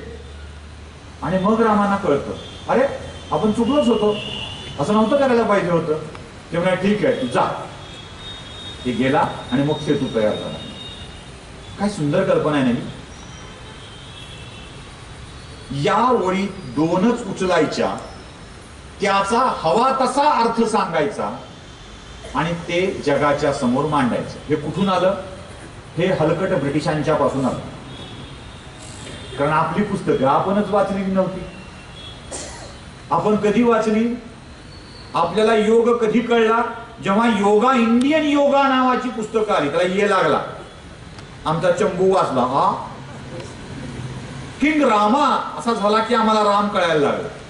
आमचा ऋषी मुनींनी सांगितलेला योग जेव्हा योगा झाला तेव्हा आम्हाला कळायला लागला. हलकट ब्रिटिशांनी त्यांना हवं तसं भाषांतर आमच्या धर्मग्रंथांचं करायला सुरुवात केली आणि आम्हाला मग आमचा धर्म कळायला सुरुवात झाली. आमच्यातल्या बहुतेक विद्वानांनी ब्रिटिशांची पुस्तकं वाचून धर्माची चिकित्सा केली आणि मग घोळ झाला. जागते रहो, all is well, all is well, all is well. ढोंगी पहारेकरी आला की सुद्धा घोळ. नुसताच आवाज, जागते रहो. आपण आपलं चाललाय इथून. मूर्ख असतो हुशार, टेप रेकॉर्डर लावून जातो, दर 10 मिनिटाला जागते रहोचा आवाज आला पाहिजे आणि निवांत झोपले. टेप रेकॉर्डरचा आवाज चालूच आहे, चोर घरात घुसतोय, दरोडा टाकून निघून जातोय, माल पाणी साफ, जागते रहो, all is well, all is well चालू आहे. हा सगळा दरोडा टाकण्याचा प्रकार आमच्याकडे घडतो आहे, सातत्याने घडतोय. आणि आम्ही हा दरोडा ओळखूच शकत नाहीये. हा आमचा मोठा प्रॉब्लेम आहे. मी तुम्हाला मगाशी म्हणालो बघा, करतात पाठ गीता भाया मजेत धंदे. एक साधं गणित सांगतो, साधं. आज पाणी प्यावं लागले, नळा वाढला वाटतं. आपण सगळे पूजा करतो बघा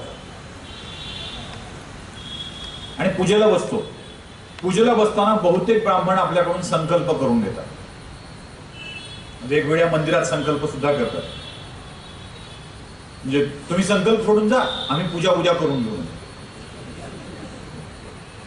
मग आपलं अष्टविनायकाला गेलं की तिथे जाऊन आपल्या हातात पाणी घ्यायचं, एकदा असं करायचं, झाली आपली पूजा म्हणायचं. आता पूजेचे प्रकार सुद्धा बदललेत ना. 500 रुपयाची पूजा, 1000 रुपयाची पूजा.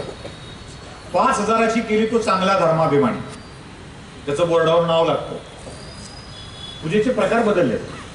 पूजा कशी करायची हे आता रुपयावर ठरू लागलं. मग ब्राह्मण आपल्याला समोर बसवतो. जे कोणी करतात त्यांनीही लक्षात ठेवावं, म्हणजे पूजा सांगणारे आणि पूजा करून घेणारे यांनीही लक्षात ठेवावं.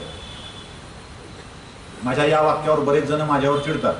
जसं कालच्या व्हिडिओवर बरेच जण चिडले होते. 2 व्हिडिओ मी केले होते, तेव्हा बरेच जण चिडले होते. कुलकर्णी तुम्ही असं का असं म्हणत होते. ठीक आहे, हरकत नाही. चिडणाऱ्याने चिडावं, गाणाऱ्यानं गात जावं, वाजवणाऱ्यानं वाजवीत जावं. आपलं काम आहे, आपलं काम आपण करत जावं. पहारेकऱ्याचं काम नसतं कुणाची झोप मोडते का याचा विचार करणं. आमचं काम आहे जागते रहो असं म्हणणं. ते काम करत राहू. पुजारी काय सांगतो, ब्राह्मण काय सांगतो? आपण पूजेला बसतो तेव्हा पहिल्यांदा GPS ऑन करतो. योग्य स्थळी पोहोचायचं असेल तर GPS लावावं लागतं. GPS ऑन करतो आणि तो काय सांगतो, जम्बूद्वीपे दंडकारण्य, किंवा आपला कुठला भाग वेगळा असेल तो. भारत नावाच्या जम्बूद्वीपामध्ये आमच्याकडे दंडकारण्य म्हणतात. नाशिक पासून खाली पलीकडे तिकडे दंडकारण्य म्हणतात. तुमच्याकडे काय म्हणतात मला माहित नाही. हा. आणि मी या नदीच्या या तीरावर, या काठावर, समुद्राच्या बाजूला जिथे कुठे बसलो आहे तिथे बसलोय ते देवाला आधी सांगतात की बाबा इथे बसलोय. आणि मग मासोत्तम मासे, कॅलेंडर ऑन, जीपीएस ऑन झालं, आता कॅलेंडर ऑन होतं. या महिन्यात या दिवशी या मुहूर्तावर मी तुझी पूजा करायला बसलो आहे. आता कारण सांगावं लागतं पूजा करण्याचं. उगच काय उगच बसलोय पूजेला असं कुठं असतं का? कारण सांगावं लागतं म्हणे. आणि मग अस्माकं सकुटुंबानां सपरिवाराणां क्षेम आयु आरोग्य धन प्राप्त धन स्थिर लेकर, लेकराला लेकर 500 रुपये. देवानं काय धंदा आजबट्ट्याचा सुरू केलाय, त्याला 500 की त्याच्या नावानं दुसरा ज्ञाना आणलेल्या पूजाच्या सुपाऱ्या खारका त्या सुद्धा किडक्या धुवून घेऊन पुन्हा वापरायच्या. म्हणजे सगळ्या किडक्या जुन्या वस्तू देवाच्या समोर ठेवायच्या. पानं सुद्धा आजकाल फ्रीज मध्ये ठेवून पुन्हा पुन्हा वापरणं चाललंय वेड्याचे.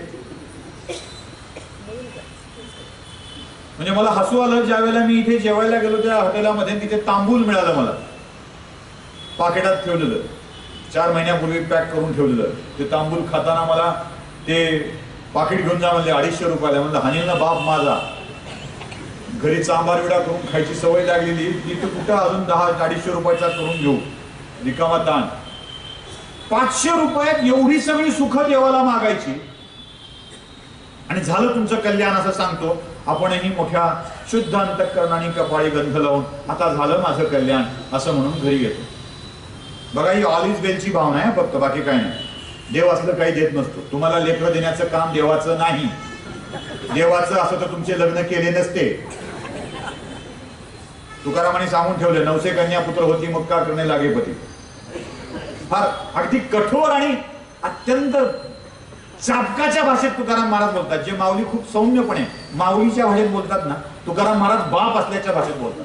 खा अडचण महाराजांना सांगतात की असं नाही शाण्या, असं आहे चेंदूर पासून या धोंडा पोया पाया पडती पोरे रांडा. तुकोबांची भाषाच अशी आहे. जर देवाला पूजा करून तुम्हाला लेकरं होणार असतील तर मग सगळं देवावर सोडून देऊ ना. तू बघ बाबा, एक दिवस मंदिरात असं झालं असतं का? नाही, अजिबात नाही. मुळात पूजा या गोष्टीसाठी करायची नसतेच. मी नियमित करायच्या गोष्टींमध्ये मांगल्याची भावना, पूजेची भावना माझ्यात यावी, पवित्रतेची भावना माझ्यात यावी, हे ईश्वरी कार्य असल्याची जाणीव माझ्या मनात यावी, यासाठी पूजा करायची असते. म्हणजे मी एखादं चांगलं काम, माझं काम करायला जातो आहे आणि ते ईश्वरी कार्य आहे ही भावना माझ्या मनात रुजली पाहिजे. मग एकदा का पवित्रतेची मांगल्याची भावना आली की कार्य आपोआप सुंदर वाढलं. आणि मग सगळ्यात शेवटी पूजा होते. देवाला कपडे बिपडे घातले जातात, छानपैकी सजवलं जातं, आरती केली जाते, वेगवेगळ्या आरत्या म्हटल्या जातात. अगदी सुखकर्ता दुःखहर्तापासून पळीवर वंदना म्हणून, वाटपा हे सजना म्हणून. कुणाचा सजना कुठं वाट पाहत असतो माहित नाही, पण वाटपा हे सजना बिंदास्त म्हणलेलं मी बघितलंय. दुर्गे दुर्गट भारी, काय भारी की काय दुर्गट की का दुर्गट की काही कळत नाही म्हणायचं. आणि ते झाल्यावर मंत्राक्षरांच्या आधी मंत्र पुष्पांजली म्हणायची. जेव्हा ब्राह्मण मंत्र पुष्पांजली म्हणायला सुरुवात करतो तेव्हा त्या ब्राह्मणाला मी थांबवतो, म्हणतो थांब, आता मला सांग तू मंत्र पुष्पांजली म्हणतोयस म्हणजे काय करतोयस, त्याचा जरा अर्थ स्पष्ट करून सांग. मग ब्राह्मण अर्थ सांगायला सुरुवात करतो. जो अर्थ सांगू शकतो तोच ब्राह्मण. बाकीच्या पोटार्थांनी स्वतःला ब्राह्मण म्हणून घेऊ नये, अजिबात घेऊ नये. आणि मग तो अर्थ सांगायला सुरुवात करतो. मी या कुबेराला, या देवाला प्रसन्न करून घेतलं आहे माझ्या पूजेने, आणि ही पूजेने प्रसन्न झालेल्या देवाला मी विनंती करतोय, हे देवा समुद्रापर्यंत, हिमालयापासून समुद्रापर्यंत पसरलेलं माझं राज्य आणि माझा राजा परार्ध वर्षापर्यंत सुरक्षित राहू दे अशी विनंती मी तुला करतो आहे. माझ्या पूजेनं प्रसन्न झाल्यावर तू मला काही देणार असशील तर माझा राजा आणि माझं राज्य याच्या मंगलाची मी कामना करतो आहे. देवा ते मला दे. म्हणून माऊली दान मागतात. आता विश्वात्मके देवे येणे वाग्यज्ञ तोषावे, तोषोनी मज द्यावे पसाय दान. एवढी सगळी पूजा झाल्यानंतर राजा आणि राज्य याच्या मंगलाची कामना करायची असेल तर आधीचा संकल्प फुकटच गेला की. देवा लेकरं दे, देवा बायको दे, देवा धन दे, देवा पैसे दे, फुकटच गेलं ना. मग हे फुकट जाणं आम्ही का करत होतो हे आम्हाला कळलं पाहिजे. माझा धर्म हा राष्ट्रधर्म आहे. माझा धर्म हा व्यक्तिगत भावना जपणारा धर्म नाही आहे. माझा धर्म हा राष्ट्रधर्म आहे आणि या राष्ट्रधर्मासाठीच मी काम करत आलोय हे लक्षात ठेवलं पाहिजे. ज्या दिवशी हे आपल्या लक्षात येईल त्या दिवशी धर्मपालन आपल्याकडून खरं खुरं व्हायला लागेल. आणि याचं उत्तम उदाहरण प्रभू रामचंद्रांनी दिलेलं आहे. प्रभू रामचंद्रांचा अवतार कार्य संपण्याची वेळ आली होती. त्यांना भेटायला काळ आला होता. काळाने रामचंद्रांच्या समोर आठ ठेवली की आता जो प्रजापती पितांचा सूचना मी तुम्हाला द्यायला आलेलो आहे ती सूचना फक्त तुम्ही आणि मी दोघातच असावी, तिसऱ्याने ऐकू नये अशी माझी इच्छा आहे आणि अशी ब्रह्मदेवांची सुद्धा इच्छा आहे. तेव्हा हे देवा आपल्या संवादात कोणीही अडकाठी आणणार नाही याची काळजी. रामाने सांगितलं लक्ष्मण आहे ना इथे, तो घेईल काळजी, तो कोणालाही आत येऊ देणार नाही. तो म्हणाला थांबा. काळ म्हणाला थांबा देवा, जो कोणी आत येईल त्या येणाऱ्याला मृत्यूदंड देण्याची शिक्षा तुम्हाला द्यावी लागेल. राम म्हणाले दिली. झालं. त्यांच्या गप्पा सुरू झाल्या आणि तेवढ्यात दुर्वासा आले. दुर्वासाने लक्ष्मणाला सांगितलं मला आत जायचं आहे. ते म्हणाला नाही, ते जरा आत महत्वाची मीटिंग सुरू आहे, फार काहीतरी डीप डिस्कशन सुरू आहे, प्लीज वेट. ते दुर्वास म्हणजे आय कांट वेट. असं काही करून टाकली की धोत्रात वेट होईल.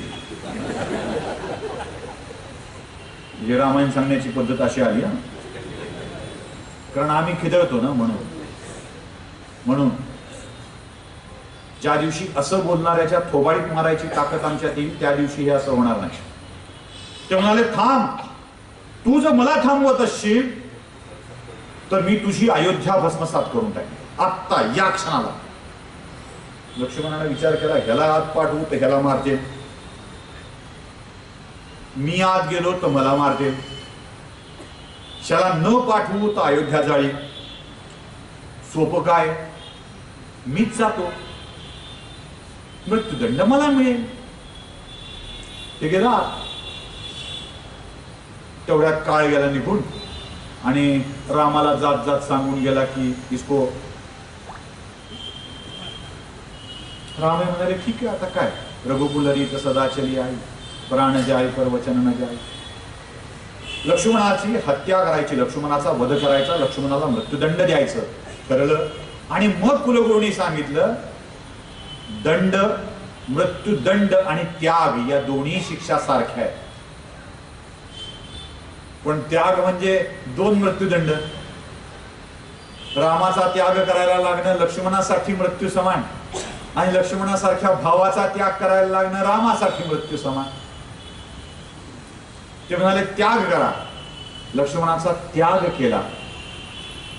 पण जात जात लक्ष्मणाला रामाने विचारलं लक्ष्मणा असं का केलंस रे, तू तुला माहित असतानाही का आलास आतमध्ये. ते म्हणाला भैया काय करू. ते दुर्वासा चिडले होते. ते म्हणाले अयोध्या भस्मसात करून टाकली.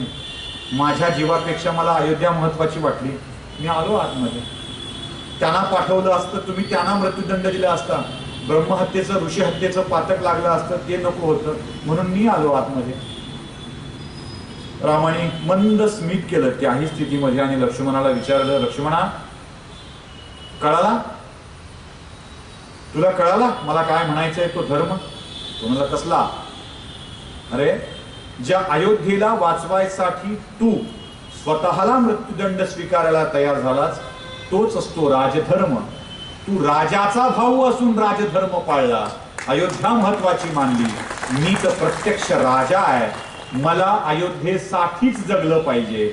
मी पती राम कधीच होऊ शकत नाही, मी मुलगा राम कधीच होऊ शकत नाही, मी बाप राम कधीच होऊ शकत नाही. मी राजा राम आहे आणि राजा रामाने आयुष्यभर राजधर्म पाळला आहे. तोच राजधर्म मी पाळत आलो. माझ्या वागण्याचं कारण हेच आहे की मी राजधर्म पाळला. तुझ्या सगळ्या प्रश्नाची शंकेची उत्तरं तुला तुझ्याच उदाहरणातून मिळालेली आहेत. आणि लक्ष्मण निरुत्तर झाला, पुढे शरयूमध्ये विलीन झाला. पुढे पुढे प्रभू रामचंद्रजी गेले. हाच राजधर्म पाळला गेला पाहिजे. आम्ही पहारेकरी या राजधर्मासाठी झालं पाहिजे. काय हा राजधर्म? जो श्रद्धेय भारतरत्न अटल बिहारी वाजपेयी यांनी नरेंद्र मोदींना पाळायला सांगितला होता. ते म्हणाले होते, मुझे पूरा यकीन है कि नरेंद्र भाई राजधर्म का पालन करेंगे.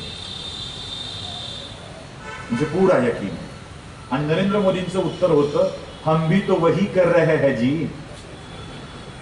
मीडियाने याला वेगळंच दाखवलं आणि पुढे नंतर कळलं की नरेंद्र मोदींनी राजधर्माचं पालन करण्याची सुरुवात आधीपासूनच केली होती. ना ते पती नरेंद्र झाले, ना ते पिता नरेंद्र झाले. आपल्या आईवर अंत्यसंस्कार करून आल्याच्या पुढच्याच 3 तासामध्ये एका पंतप्रधान म्हणून कार्यक्रमात सहभागी झाले. हाच असतो राजधर्म, हेच असतो चौकीदार. हेच असतं चौकीदार. असा चौकीदार मिळायला खरोखरच नशीब लागतं. रामासारखा चौकीदार मिळायला नशीब लागतं आणि रामाला रामासारखं वागवणारा चौकीदार मिळायला सुद्धा नशीब लागतं. ते घडलंय आमच्याकडे. अशा कितीतरी गोष्टी आहेत ज्या आमच्या धर्मातल्या अत्यंत चुकीच्या पद्धतीनं मांडण्यात आल्या. कितीतरी. 8 वाजता अशा या सगळ्याच गोष्टी सांगायचं ठरवलं ना तर गडबड होऊन जाईल, खूप वेळ लागेल. खूप चुकीच्या पद्धतीनं आमचा धर्म मांडला जातो.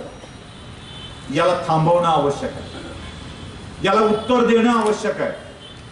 चूक करणाऱ्यांना सांगणं आवश्यक आहे की बाबांनो तुम्ही चूक करत आहात, असं करू नका. पण आपण ते करतोय का? जनतेच्या संपत्तीची लूट होताना रोखणारा असतो चौकीदार. जनतेच्या सामान्य माणसांच्या परंपरेची लूट होताना रोखणारा असतो चौकीदार. आपण ते थांबवत आहोत का? आणि आपण ते चौकीदार झालं पाहिजे. चूक आहे त्याला चूक म्हणण्याची सवय आमच्या अंगी असलीच पाहिजे. आमचे एक पत्रकार मित्र आहेत, त्यांनी मला विचारलं की तुम्हाला असं नाही का वाटत की तुम्ही एका बाजूने जरा जास्त झुकलेले आहात? असं नाही का वाटत? आत्ताही मी मोदींचा उल्लेख केला, मोदींचा प्रचारक असल्यासारखा उल्लेख केला. तुम्हाला असं नाही का वाटत म्हणाले ते की आपण जरा जास्तच मोदी करतो, आपण जरा जास्तच भाजप करतो? तुम्ही भाजपचे आहात असं तुम्हाला नाही का वाटत? अजिबात नाही. मी अजिबात भाजपचा नाही. म्हणजे कसं काय? म्हणजे मी माझा आहे, मी माझ्या धर्माच्या विचाराचा आहे, मी माझ्या हिंदुत्वाच्या विचाराचा आहे, मी माझ्या राष्ट्राचा विचाराचा आहे. भाजपची माझी विचारधारा एक असेल त्याला मी काय करू? मी त्याचं समर्थन करील जो माझ्या विचारधारेचा आहे, ज्याला माझ्या हिंदुत्वाची पताका खांद्यावर घेताना अजिबात लाज वाटत नाही. त्याची पताका माझ्या खांद्यावर घेताना मला लाज वाटणार नाही, अजिबात वाटणार. आणि केलं ना या भारतभूमीला. मी माझ्या हिंदू धर्माला राष्ट्रधर्म म्हणतो, लक्षात घ्या. मी माझ्या हिंदू धर्माला पळीपंचपत्रवाला धर्म मानत नाही, राष्ट्रधर्म मानतो. कारण प्रत्येक ठिकाणी असंच आहे, राष्ट्राचाच विचार आहे. प्रत्येक मंत्रात राष्ट्राचा विचार आहे, प्रत्येक पूजेत राष्ट्राचा विचार आहे. राष्ट्राशिवाय आमच्या हिंदू धर्माने अन्य कोणताही विचार केलेला नाही. ते राष्ट्र जगले तर धर्म जगला हे लक्षात ठेवा. मी पहिल्यांदा म्हणालोय, क्षात्रतेज संपुष्टात आलं की धर्म संपुष्टात येतो, कारण राष्ट्र संपुष्टात आलेलं असतं. राष्ट्र आणि धर्म एकच आहे. धर्माला उभं करणारा राष्ट्र आहे आणि राष्ट्राला उभा करणारा धर्म आहे. हा हिंदू धर्म राष्ट्र धर्म आहे आणि या राष्ट्राला उभं करण्यासाठी जो जो कोणी साह्यभूत ठरेल त्याच्या कामात साह्यभूत ठरणं मला आवश्यक आहे. प्रभू रामचंद्रांची ती कथा आहे ना, वनवासात गेल्यावरती वनवासात ते पोचले, त्या निबिड अरण्यात पोचल्यानंतर निबिड अरण्यात वनदेवी आली. वनदेवी काय आनंद झाला असेल ना तिला. ती म्हणाली, देवा आज माझं वन फुललं. या काटेरी वनात सुद्धा पुष्प फुललेत, फळं फुललीत, इतकी मधुर फळं फुललीत, तुमच्या येण्याने फुललीत.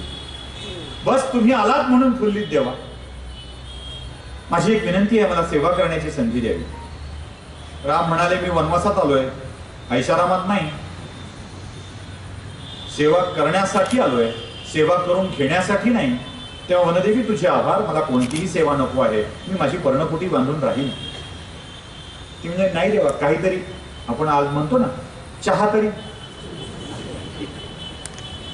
ती म्हणाली, काहीतरी सांगा ना मला, तेवढंच मी कृतकृत्य होईल, रामचंद्राची सेवा केल्याचा आनंद मिळेल. तेव्हा रामचंद्राने सांगितलं, मी ज्या रस्त्याने आत्ता आलोय ना, त्या रस्त्यावरती काटे खूप आहेत. खूप काटे माझ्या, सीतेच्या आणि लक्ष्मणाच्या पायात टोचले. एक काम करशील, तेवढे काटे काढून टाक. म्हणजे काढते देवा, पण मला एक कळलं नाही, तुम्ही तर आलात, आता काटे कशाला काढायचे. ते म्हणाले, मला खात्री आहे का, माझा भाऊ भरत ज्याच्या हातात राज्य देऊन आलोय ते काही राज्य सांभाळणार नाही, ते मला शोधत येईल आणि तो फार नाजूक आहे. जेव्हा मला शोधत इथे येईल तेव्हा तोही अनवाणी धावत पळत येईल आणि त्याच्या पायात काटे टोचू शकतात, त्याच्या पायात काटे नाही टोचले पाहिजे. म्हणून रस्ता साफ कर. बघा किती खात्री आहे, आपला भाऊ मागून येणार आहे हे माहित आहे आणि त्याच्या पायात काटे टोचले नाही पाहिजेत, जे माझ्या पायात टोचलेत ही वृत्ती आहे. कारण त्याला पुढे सगळं चालवायचं आहे. माझ्या भावाच्या पायात काटे नाही टोचले पाहिजे. पहारेकऱ्याचं हेच काम असतं. मला जो त्रास होतोय जागण्याचा तो इतरांना होऊ नये, त्याने जाग राहू नये, त्याने निवांत झोपावं, त्याच्या मार्गातले काटे दूर झाले पाहिजेत. आम्ही या रामाच्या शिकवणीतले आहोत की आमच्या मार्गात काटे आले हरकत नाही, पण जो या राष्ट्राला चालवणार आहे, उभा करणार आहे, त्याच्या मार्गातले काटे दूर करण्याची जबाबदारी आमची आहे. म्हणूनच अनालायझर चालतं. काही लाज वाटणार नाही मला सांगायला, काही लाज वाटणार नाही. मी स्वतःला पाकिट पत्रकार म्हणून घेतो म्हणजे घेतोच. गुगल पे, फोन पे वर दे रे बाबा म्हणणारा पत्रकार मी आहे, म्हणणारा मी आहे. लाज वाटणार नाही. अहो, चोरट्या हाताने घेण्यापेक्षा उजळ माथ्याने मागून घेणं कधीही उत्तम. या उभारणीसाठी मागून घेणं उत्तम. त्यामुळे कोणी कसल्याही शिव्या दिल्या आम्हाला तरी हरकत नाही. आम्ही ते काम करत राहू. नहे घेतले व्रत आम्ही अंधतेने, ते सावरकरांच्या शिकवणुकीतले अंध. हे चालू आहे, चालत राहणार आहे. आणि आम्ही एकट्याने करतोय म्हणून कौतुक करून घ्यायचं नाहीये. अपेक्षा काय आहे? ज्या स्थितीत हे करावं लागलंय ती स्थिती समजून घ्या. ती स्थिती ही आहे की भयंकराहून भयंकर काहीतरी आमच्याकडे येत आहे. सतत नवे आरोप येत आहेत, नवे विषय येऊन आढळत आहेत, नव्या पद्धतीने धर्माची मांडणी केली जाते आणि ती मांडणी आमच्या शाश्वत हिंदू धर्माला संपविणारी आहे. उगाच धर्म संपत नसतो, अनेक वर्ष चालत आलेला आहे, पुढेही चालत राहील असं म्हणून जमणार नाही. आता आरेला का रे उत्तर देण्याची वेळ आलेली आहे आणि ते जर आपण दिलं नाही ना तर मग मात्र खरी गडबड होणार आहे. आम्ही आमच्यातले दोष शोधले पाहिजे, त्या दोषांना दूर केलं पाहिजे. आणि ज्या दिवशी असे दोष शोधून दूर करायला लागू त्या दिवशी आमचा धर्म खूप पुढे जात राहील आणि आमचा हिंदू धर्म हा राष्ट्रधर्म असल्यामुळे तो राष्ट्रालाही पुढे नेत राहील, ते राष्ट्रही उभं राहील हे लक्षात ठेवा। आम्हाला या सगळ्या गोष्टी ज्या दिवशी समजतील त्या दिवशीच आम्ही खरे उभे राहू शकू। आम्हाला कौतुक वाटतं, मी तर म्हणाला की अकडे बघितले की डोळे विस्फारतील, मी हेच सांगतो नेहमी, हेच बाबांनो, अनलायझर, प्रतिपक्ष, DG9 आकार यांचे आकडे बघितल्यावर डोळे विस्फारू देऊ नका, कारण सगळ्यांच्या आकड्यांच्या सबस्क्रायबरची संख्या एकत्र केली तरी सुद्धा ती 20 लाखाच्या पुढे जात नाही। रवीश कुमारचं चॅनल 30 लाखाच्या पुढे आहे, सत्य हिंदू नावाचं लिब्रांडूंचं चॅनल 30 लाखाच्या पुढे आहे, अगदी आजकाल निघालेला ते बगळेंचं चॅनल सुद्धा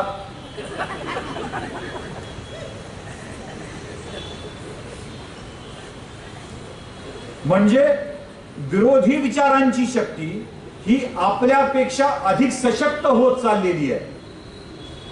आणि आमचा प्रॉब्लेम काय होतोय माहितीये का?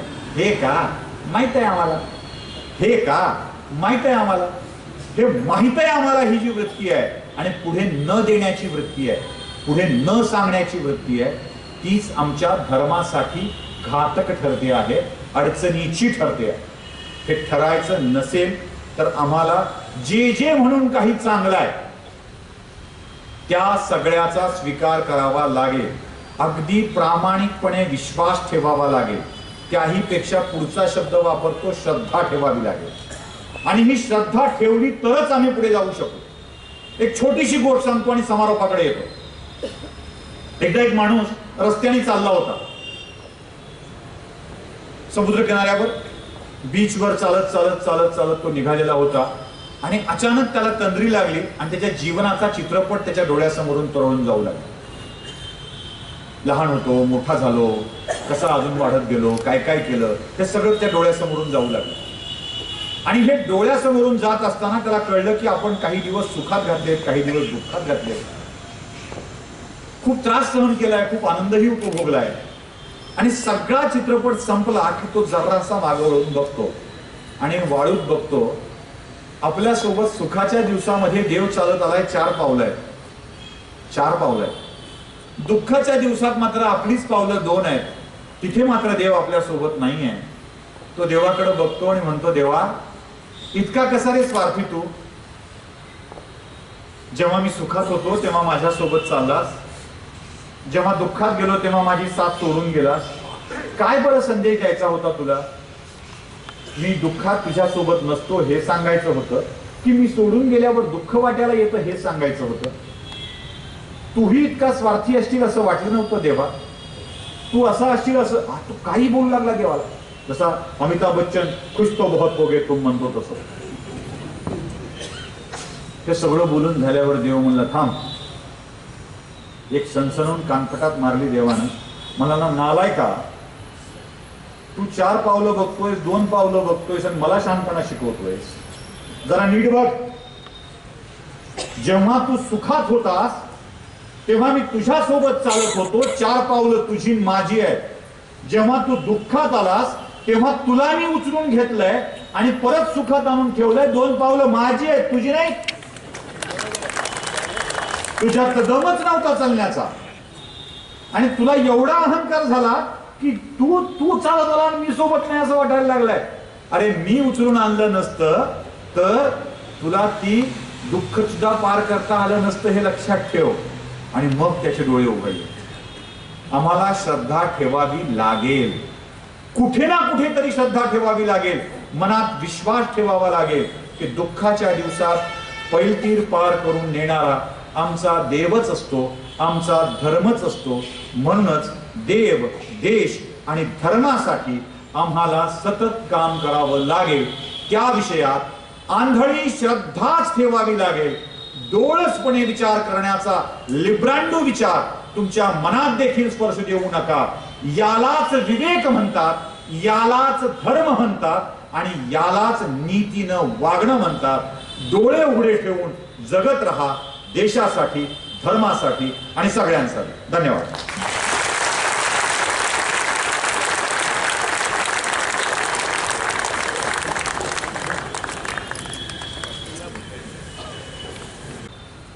संख्येने फारच कमी असे दिसत आहेत, कारण याला याच्यापेक्षा 10 पट गर्दी हवी होती असं माझं मत आहे. आणि आपल्यासारखे भाऊंसारखे आणि इतरही जे चांगले विचार मांडतात असे असंख्य वक्ते तयार व्हायला हवेत. यासाठी आपण काय कार्यशाळा किंवा काही योजना करू शकता का? तुम्ही एक वाक्य लिहिलंय तिथे, जे मला खरंच असं छान वाटलं. ते वक्ता तयार होण्यासाठी कार्यशाळा अभ्यासक्रम करून होणार नाही असं माझं व्यक्तिगत मत आहे. वक्ता दशसहस्त्रेषु असा जो शब्द आपण वापरतो, ते दशसहस्त्रेषु होताना एकतर मुळात स्वतःची काही आंतरिक इच्छा असायला हवी. नुसती इच्छा असून भागत नाही, त्यासाठी अभ्यास असायला हवा. आपल्याकडं डाटा म्हणजे पुण्यात जरा डेटा की डाटा जरा गडबड होऊन जाते माझी बोलताना. नणचा जसा वळवतो ना तसं ते होत असते. मी आलेलो असेल म्हणायचं की असेल म्हणायचं हे सांगताना जरा पुण्यात गडबड होतेच. तर तो जो काही माहिती संकलन असतं ते आपण खूप छान करू शकतो, पण संकलित केलेल्या माहितीला पूरक पद्धतीत मांडायचं कसं यासाठी एक कौशल्य लागतं. अभ्यास, कौशल्य, वृत्ती आणि धाडस या सगळ्या गोष्टी ज्याच्याकडे असतील त्याला कोणत्याही प्रशिक्षणाची आवश्यकता भासत नाही. तो मांडायला लागतो आणि ते लोकांना आवडायला लागतं. त्यामुळे जर कोणी असं असेल आणि त्याला मांडणीची पद्धत समजवायची असेल तर कोणीही आमच्यापैकी कोणालाही भेटावं. म्हणजे भाऊंना भेटायला हरकत नाही, प्रभाकरला भेटायला हरकत नाही, मला भेटायला हरकत नाही. मला तर तंत्रही अवगत नव्हतं, नंतर शिकलो मी सगळं. ते म्हणजे रिकामा वेळ होता, कोरोनाचा काळ होता, रिकामा वेळ होता. थँक्स टू कोरोना त्यांनी हे सगळं शिकवलं आणि थँक्स टू कोरोना की त्यांनी तुमच्यापर्यंत पोहोचवलं. त्यामुळं ते सगळं जर शिकवायचं असेल तर त्यांनी यायला हरकत नाही. तंत्र शिकवता येऊ शकेल, मंत्र शिकवता येत नाही. मंत्र लोक पाठ करतात आणि मग पाठ केला की बोलवतो. याला जोड आहे युट्यूब किंवा हे पाहणारे लोक कमी आहेत. लोक ते मनोरंजनासाठी पाहतात. पण असं कोणी जर आलं की ज्याला गावोगावी जाऊन ह्या सगळ्या गोष्टी पोहोचवायच्यात तर त्यांना तुम्ही सहकार्य करणार का? करणार का म्हणजे कशा स्वरूपाचं? मार्गदर्शन करून काय बोललं पाहिजे, काय नाही बोललं हो, न करायला काय झालं? धन्यवाद सर. मला तुम्हाला भेटायला आवडेल. काय नाही बोललं पाहिजे हे मात्र नक्की सांगू. धन्यवाद सर.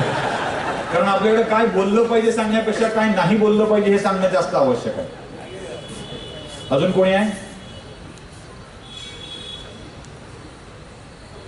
बोला बोला बोला. त्यांना आवाज द्यावा. हा,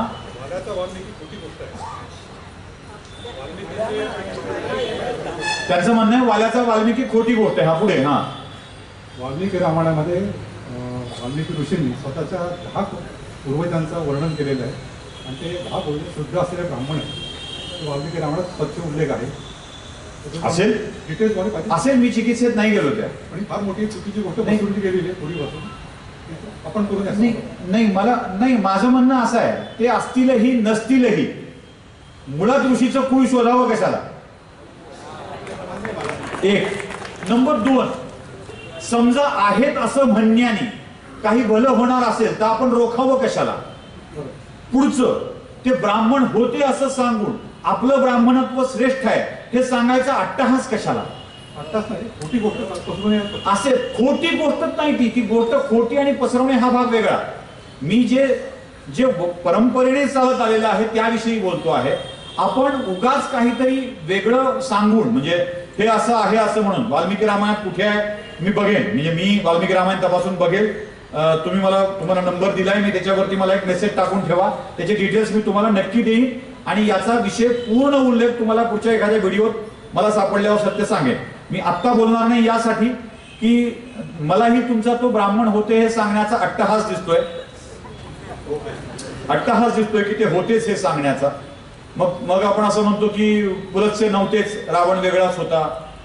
सोयीनी सगळं चाललंय, सोयीचं शास्त्र सगळं चाललंय आणि या अट्टहासातूनच आपण म्हणजे माझी सगळ्यात पहिल्यांदा सगळ्या ब्राह्मणांना विनंती आहे की ब्राह्मण म्हणून विचार करणं बंद करा. आता हिंदू म्हणून विचार करा. जेव्हा तुम्ही ब्राह्मण म्हणून विचार करू लागा आणि स्वतःचं श्रेष्ठत्व सांगू लागा ना, तेव्हा ब्राह्मणत्वही संपेल, हिंदुत्वही संपेल आणि कळपातून बाजूला झालेल्या प्राण्याची शिकार होते हे लक्षात ठेवा. आजचा काळ शिकार होण्यापासून वाचवण्याचा आहे, आजचा काळ वार करण्याचा नाही. मी नक्की आपण बोलू या विषयावर. मी दुरुस्त असेल तर दुरुस्त करून सांगेन. मी वाल्मिकी रामायणाचा उल्लेख नाही, वाल्मिकीचा फक्त नारदाशी संवादापर्यंतचाच उल्लेख आहे. नारदांना तोही संवाद फक्त रामायण लिहिण्यासंबंधीच्या मार्गदर्शनाचा आहे. आपण बोलू या विषयावर पुढे. हा, त्याच्यामध्ये पॉलिटिकल अॅनालायझर जास्ती आहात असं वाटतं. काय काय अॅनालायझर मध्ये पॉलिटिकल अॅनालायझर जास्ती आहात असं वाटतं, पण त्याबद्दल काहीच उल्लेखात केला नाही.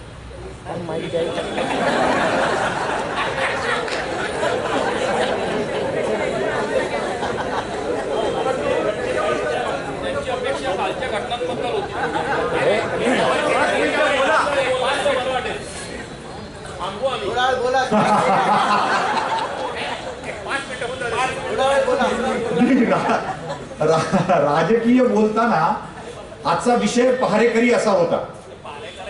सांगतो, आजचा विषय पहारेकरी असा होता, त्यामुळे त्या विषयावर फारशी राजकीय भाष्य करणं उचित नव्हतं, म्हणून मी त्या राजकीय विषयाला स्पर्श केला नाही. तसा पहारेकऱ्याचा संदर्भ घेऊन पॉलिटिकल अनालिसिस पण करता येऊ शकेल. म्हणजे पहारेकरी चाणाक्ष असेल ना तर काय काय करू शकतो याची उत्तम उदाहरणं आपल्याकडे आहेत. आपली अडचण काय माहिती आहे का? आपण जेव्हा बसा आता 2 मिनिटं.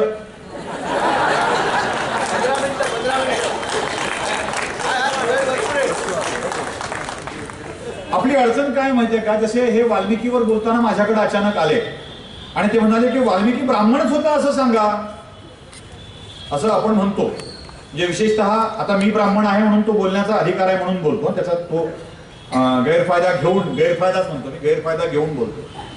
आपली अडचण अशी आहे की आपण जेव्हा वाल्मिकीला ब्राह्मण असल्याचं अधोरेखित करायला बघतो तेव्हा असलेल्या ब्राह्मणांना ते ब्राह्मण काय असं सांगायचा आपण प्रयत्न करत असतो. म्हणजे मी बघितलं की देवेंद्र फडणवीस काय फायदा असून काय केलं आमच्यासाठी, काय केलं फडणवीसांनी, आणि पुढे फडणवीस हिंदुत्व सुद्धा मांडतात. अहो योगी बरे योगी, त्यांनी कसं बुलडोझर चालवलं, किती सोपं छान. म्हणजे आपण असे दुहेरी असतो बघा, दुहेरी असतो. म्हणजे जो करतोय ना, नांदणारीला थांब म्हणतील, थांबणाऱ्याला नान म्हणतील. चिकित्सक वृत्ती फार भयंकर असते आपल्याकडे. म्हणजे मैं ज्ञानी हूं हे सांगण्यासाठी आपण दुसरे अज्ञानी आहेत हे सांगायचा फार प्रयत्न असतो आपल्याकडे. या प्रकारामध्ये आपण राजकारणात सुद्धा आपल्या विचारधारेने चालणाऱ्या माणसांना काहीतरी गडबड करणारे आहेत हेच सांगायचा सातत्याने प्रयत्न करत असतो. मला एक सांगा, आत्ता जे राजकारणात चाललंय, योगी बुलडोजर घेऊन गल्लीत घुसतात आणि धाड धाड धाड धाड धाड धाड धाड गल्ल्या पाडत सुटतात. असं जर महाराष्ट्रात घडलं तर काय होईल? समजा उद्या पुण्याच्या फर्ग्युसन कॉलेजच्या रोडवर जी दुकानं बांगलादेशी रोहिंग्याची आहेत असं म्हटलं जातं आणि ज्या दुकानातून अनेक मुली पळून गेलेल्या आहेत याची नोंद सुद्धा आपल्याकडे आहे, त्या दुकानांना बुलडोजर घेऊन पाडायचं ठरवलं तर काय होईल? राडा होईल, गोंधळ होईल, अभिव्यक्तीवाले बोलायला लागतील, असं कुठं असतंय का असं म्हणायला लागतील. मग या दुखण्याची नस कुठे आहे ती शोधायला पाहिजे. आयुर्वेद कसा उपचार करतो बघा. ॲलोपॅथी आणि आयुर्वेदामध्ये हा फरक आहे. आयुर्वेद काय करतं? दुखण्याचं मूळ शोधतं आणि त्याच्यावर मग उपचार करायला लागतं त्या मुळावरती, मग दुखणं गायब होतं. आता मला सांगा, आजकाल राजकारणात जे उपचार झाले ते कसे झाले? म्हणजे आतापर्यंत पार्ट्या फोडण्याचं कौशल्य कुणाचं होतं?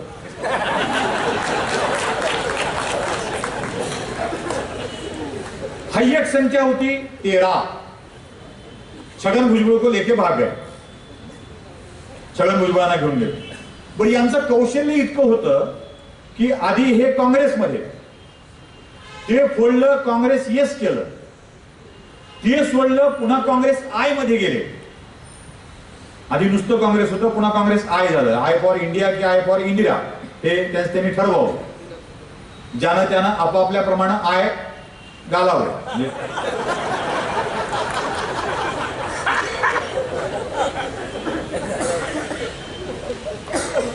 आधी काँग्रेस काँग्रेस यस काँग्रेस आय, तिथेही जमलं नाही एनसीपी, आणि पुन्हा जाऊन बसले काँग्रेसच्या मांडीवर. आणि हे करताना आपल्या सोबत दुसऱ्यांचेही पक्ष फोडले. सतत सत्तेचे राजकारण करत करत करत करत इतरांचे पक्ष फोडणाऱ्या माणसाला का आपल्या सोबत भ्रष्टांना जवळ करतात असा प्रश्न वाटत होता सगळ्यांना. कसला मोठा फटका दिलाय. घर में घुस के मारेंगे ये नया भारत है.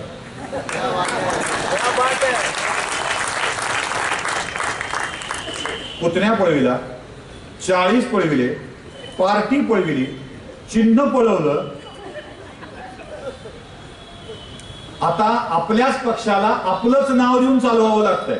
NCP SCP Sharadchandra Pawar SCP NCP SCP असं लांबलचक नाव चालत जातात. याच्यापेक्षा वाईट गोष्ट दुसरी कुठली बदला असू शकेल. स्वतःचं नाव देऊन पक्ष चालवावा लागावा. आम्ही शून्यातून केली, आम्ही शून्यातून केली, आम्ही शून्यातून केली म्हणणाऱ्या माणसांना पुन्हा एकदा आपल्याच नावाने पक्ष उभा स्थापन करण्याची वेळ यावी आणि त्यांचंच शिरकाण करण्यासाठी त्यांच्याच माणसाला वापरलं जावं. याच्यापेक्षा बदला दुसरा कुठला असतो. थंडा करके खाओ भाई.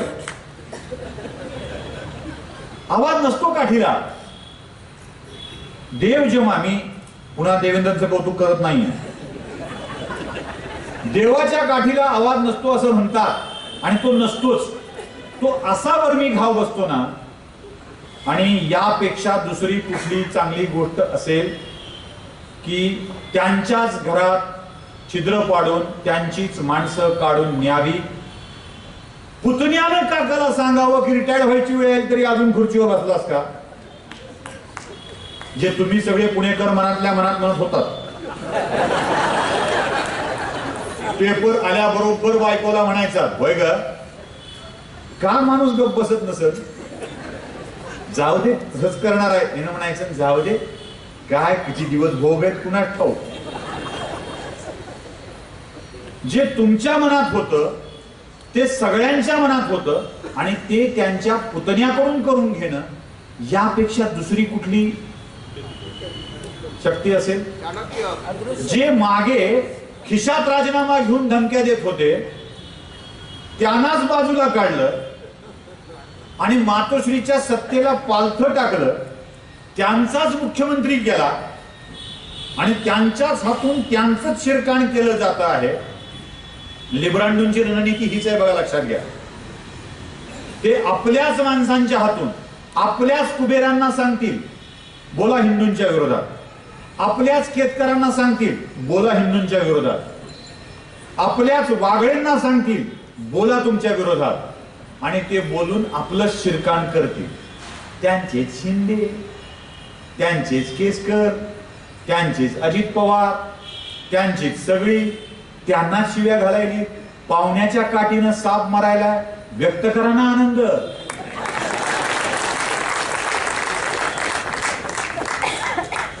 काय करतात हे लोक, काय अरे हे करतात हे लोक. याला मोदी नीती म्हणतात. याला मोदी नीती म्हणतात, लक्षात ठेवा. आणि ही मोदी नीती अशीच कामाला येत असते. मी सोपं सांगू का, आपला प्रॉब्लेम कुठे आहे. आपण जरा काही काम केलं म्हणजे आपण अशी माणसं आहोत ना की देवळात रंगकाम करतील आणि हातभर नाव लिहितील. यांच्या स्मरणार्थ यांच्याकडून रंगकाम अर्पण. 10 बाय 10च्या फरशा बसवतील आणि त्यावर 2 बाय 2ची आपल्या नावाची फरशी लावतील आणि म्हणतील की यांच्याकडून यांच्या चरणी अर्पण. 100 केळं आणून हॉस्पिटलला वाटायचे, ज्यांच्या वाढच्या दिवशी फळ वाटप म्हणायचं. फोटोचा आणि बातमीचा खर्च जास्त होतो केळापेक्षा, कारण केळ सगळ्यात स्वस्त फळ असतं. आम्हाला लागली ही सवय, आम्हाला घ्यायचे क्रेडिट. आम्ही जरा काही केलं की आम्हाला क्रेडिट घेण्याची सवय लागली आहे. युद्धात सगळ्या सैनिकांना ताम्रपत्र मिळत नसतं. अनेकांचा जीव जातो, त्यांचं कुठे नावही येत नाही. आम्ही स्वतः सगळे आणि आपण सगळ्यांनी ताम्रपत्र न मिळणारे सैनिक म्हणून जीव द्यायला तयार झालं पाहिजे. आणि हे भाजपच्या प्रेमात बोलत नाहीये मी. मला मोदी पंतप्रधान व्हावे अशी माझी गरज नाही वाटत, मोदींची गरज नाहीये. म्हणजे मोदी काही 4 रुपये मला देणार आणि मला आता पुढच्या कुठल्या तरी मंडळावर नेणार आहे असलं काही होणार नाहीये. मला काय राज्यसभा नकोय, लिहून दिलंय. विधान परिषद नकोय, भाऊला नकोय, मला नकोय. नाही तर मला म्हणता आलं असतं जावडेकरच्या ऐवजी भाऊला द्या म्हणून पुढच्या वेळेला. नगाला नग नेऊन नाही बसवायचंय तिथे. ताम्रपत्र नकोय. अरे ते बाबा आमची गरज आहे. ज्याने या देशाला भारत म्हणताना, राष्ट्र म्हणताना अभिमान वाटावा अशी स्थिती आणली आहे. 370 हटवलंय, ट्रिपल तलाक हटवलंय. त्यानं टाळ्या वाजवा म्हणला की आम्ही बिनधास्त टाळ्या, कुणीतरी एक आहे करा म्हणलं की करतेत लोक. म्हणजे एक भाषण केलं तर 3 शंका विचारल्या लोकांनी मला. नाही तुमचं नाही बरोबर म्हणले, हे असं नाही, असं असू शकेल. आमच्याकडे शंकासुरांची संख्या जास्त आहे. बरं, शंका करेक्ट करण्यासाठी विचारायची नसते, शंका समोरच्याला मूर्ख ठरवण्यासाठी विचारायची असते. चुकताय तुमचं इथे कुलकर्णी, हे सांगण्यासाठी शंका विचारायची असते. तो एक निघाला ना बाबा, लोक शंकाच विचारणार त्याला. टाळ्या वाजवा, काढ काढ काढ, थाळ्या वाजवा, खाड खाड खाड. लोकांनी घंटा बडवल्या, थाळ्या तोडल्या घरातल्या, वाजवून वाजवून. वाजवा म्हणलं की वाजवलं. त्यांनी सांगितलं सबसिडी सोडा, त्यांनी सबसिडी सोडली. काही जणांनी गॅस वापरणं सोडलं, नको म्हटले ताण. ते म्हणताय ना सोडा, द्या सोडून. नशीब त्यांनी माझ्यासारखी बायको सोडा म्हणली नाही.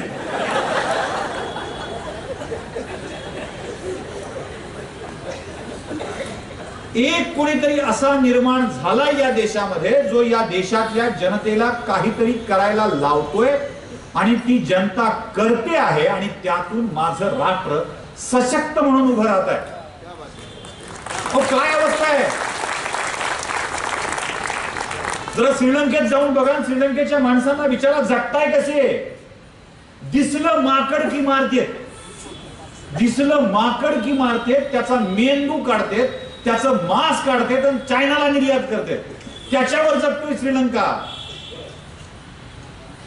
पाकिस्तानमध्ये जाऊन जरा बघा, दिसला माणूस दुबईतून आलेला की मारते, त्याची पैसे काढून घेतात, त्याची सगळं धान्य बिन्य घर सगळं लुटलं जातं आणि त्याच्या पैशावर हे 200-300 रुपयाचं डिझेल भरते, त्याच्या पैशावर 400 रुपये किलोचं गहू आणतात आणि त्याच्यावर यांचं जगणं चाललंय. काय अवस्था आहे पाकिस्तानची. अहो असा माणूस कुठं बघितला का. काय कारण नसताना समुद्र किनाऱ्यावर जाऊन बसला आणि लागली ना वाट मालदीवची.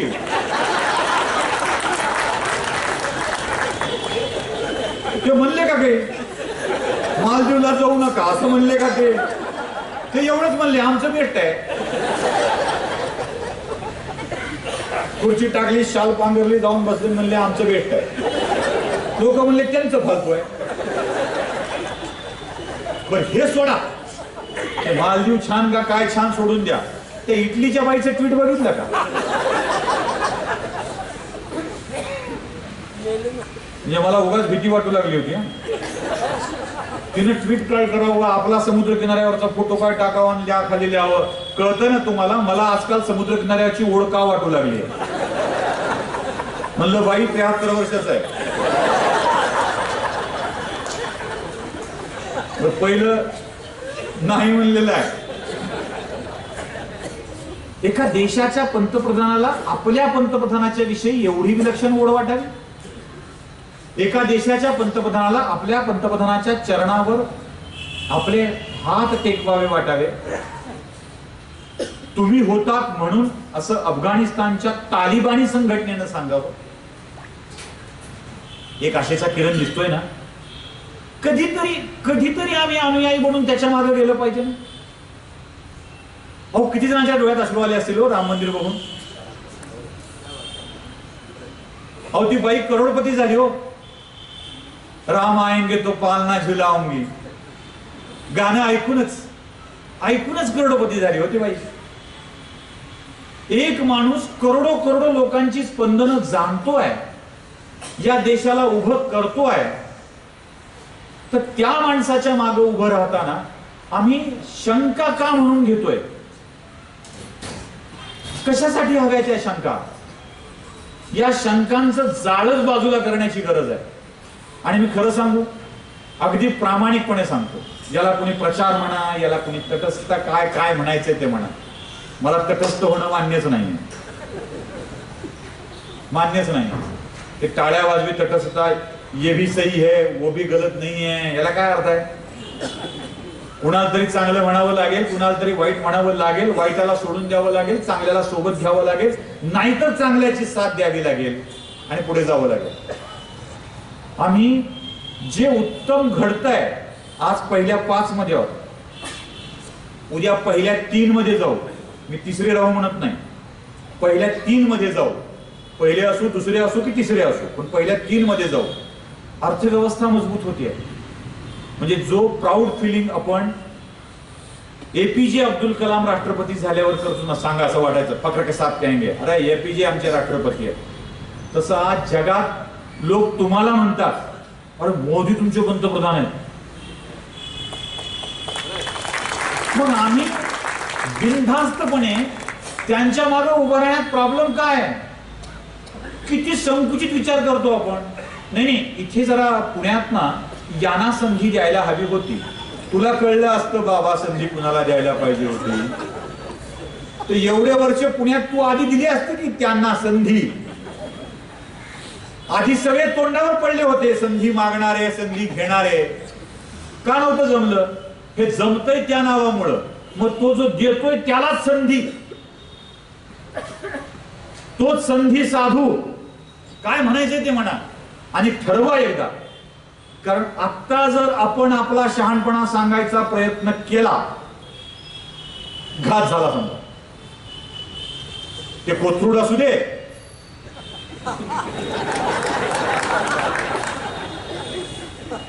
कसब्यात हाच गोळ केला आपण, हाच केला ना. आमचं नाही बसलं त्यांचं, आता तुमचं नाहीच. आसुरी आनंद कसला मिळाला आम्हाला? शिकवला का नाही धडा? अरे कुणाला? आपणच आपल्या हाताने आपलं शिर कापून घ्यायचं आणि अभिमानानं सांगायचं, शिकवला का नाही धडा, केलं का नाही खुण्याच्या गुन्ह्यात तुला अटक. अरे जीव तुझा गेलाय. म्हणून मी नेहमी म्हणतो की विचार फक्त जात म्हणून करू नका, धर्म म्हणून करा. धर्म म्हणून, हिंदू म्हणून करा. ज्या दिवशी हिंदू म्हणून विचार करायला लागू ना, तेव्हा वस्तुस्थिती तुमच्या डोळ्यासमोर येऊन जाईल की काय झालं पाहिजे. अहो ज्या कामासाठी लोकांनी आयुष्य वेचलंय, कितीतरी पिढ्या गेल्यात. म्हणजे मी तर वयाच्या 5व्या वर्षापासून बघतोय, येईल. म्हणजे अटलजींनी तेव्हा ते वाक्य म्हटलं होतं म्हणे, सूरज खिलेगा, सूरज उगेगा, कमल खिलेगा. ते कमल खिलेगा का वाटायचं माहित आहे? कारण ते माझ्या रामलल्लाला आणतील वापस, माझ्या वाराणसीतल्या विश्वनाथाला करतील मुक्त त्या फवाऱ्यातून. विश्वनाथाच्या डोक्यावर छंदीनी घाव घालून त्यातून फवारा काढायचा आणि त्या फवाऱ्यात हातपाय धुवायची ही मनोवृत्ती कधीतरी थांबेल असं वाटलं होतं. तो विश्वास माझ्या मनामध्ये होता. आणि असं करता करता अनेकांच्या पिढ्या संपल्या. माझ्या 40 वर्षाच्या बघितल्याच्या, म्हणजे 5 ते सोडून माझ्या 40 वर्षाच्या आयुष्यात एक पिढी संपताना बघितली, ती स्वप्न उराशी बाळगून. माझं नशीब बरं आहे की माझ्या हयातीत ते बघायला मिळत आहे. तुमचंही नशीब बरं आहे की डोळे मिटायच्या आधी तुम्हाला ते बघायला मिळत आहे. आता विश्वनाथ सुद्धा मुक्त होताना तुम्हाला बघायला मिळणार आहे. गरज आहे तो अहंकार त्यागण्याची. मी नेहमी पुणेकरांच्यासाठीच बोलतो, मागच्या वेळेला बोललो होतो. गरज आहे तो अहंकार टाळण्याची, गरज आहे तो मीच शहाणा आहे असं न समजण्याची, गरज आहे खरंच शहाणा असलेल्याला शहाणा समजण्याची, गरज आहे त्याच्या नच्या चुका शोधून त्या न दाखवण्याची, गरज आहे मलाही कळतं तुला कळतच नाही असं न समजण्याची, गरज आहे कारण तुम्ही ते बळ लक्षात घ्या. महाराष्ट्रात ज्या ज्या चळवळी उभ्या राहिल्यात ना त्या पुण्यानं उभ्या केल्या. महाराष्ट्र स्फोट असेल, महाराष्ट्र बॉम्ब असेल तर पुणे त्याची वात आहे. पुणे पेटलं की महाराष्ट्र उजळून निघतो. स्त्री शिक्षणाची पहिली ज्योत पुण्यात लागली. सुधारणावादी विचार सुद्धा पुण्यातून झाले. स्वातंत्र्याची ठिणगी पुण्यातून पडली. आता हा ज्ञानाच्या अहंकाराची ज्योत विझवायची आणि राष्ट्राच्या तेजाची ज्योत पेटवायची हे सुद्धा पुण्याच्या हातात आहे. पुणेकरांनो तेवढी ज्योत पेटवा.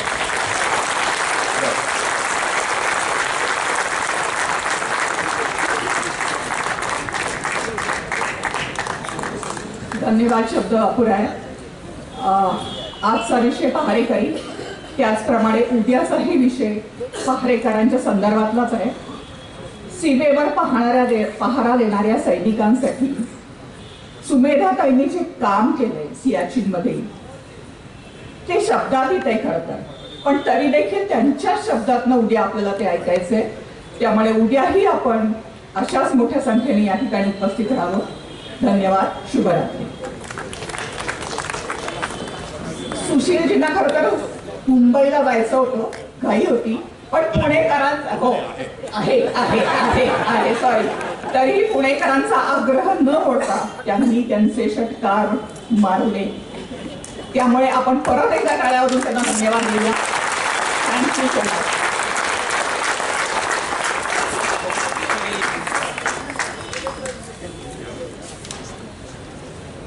कुठे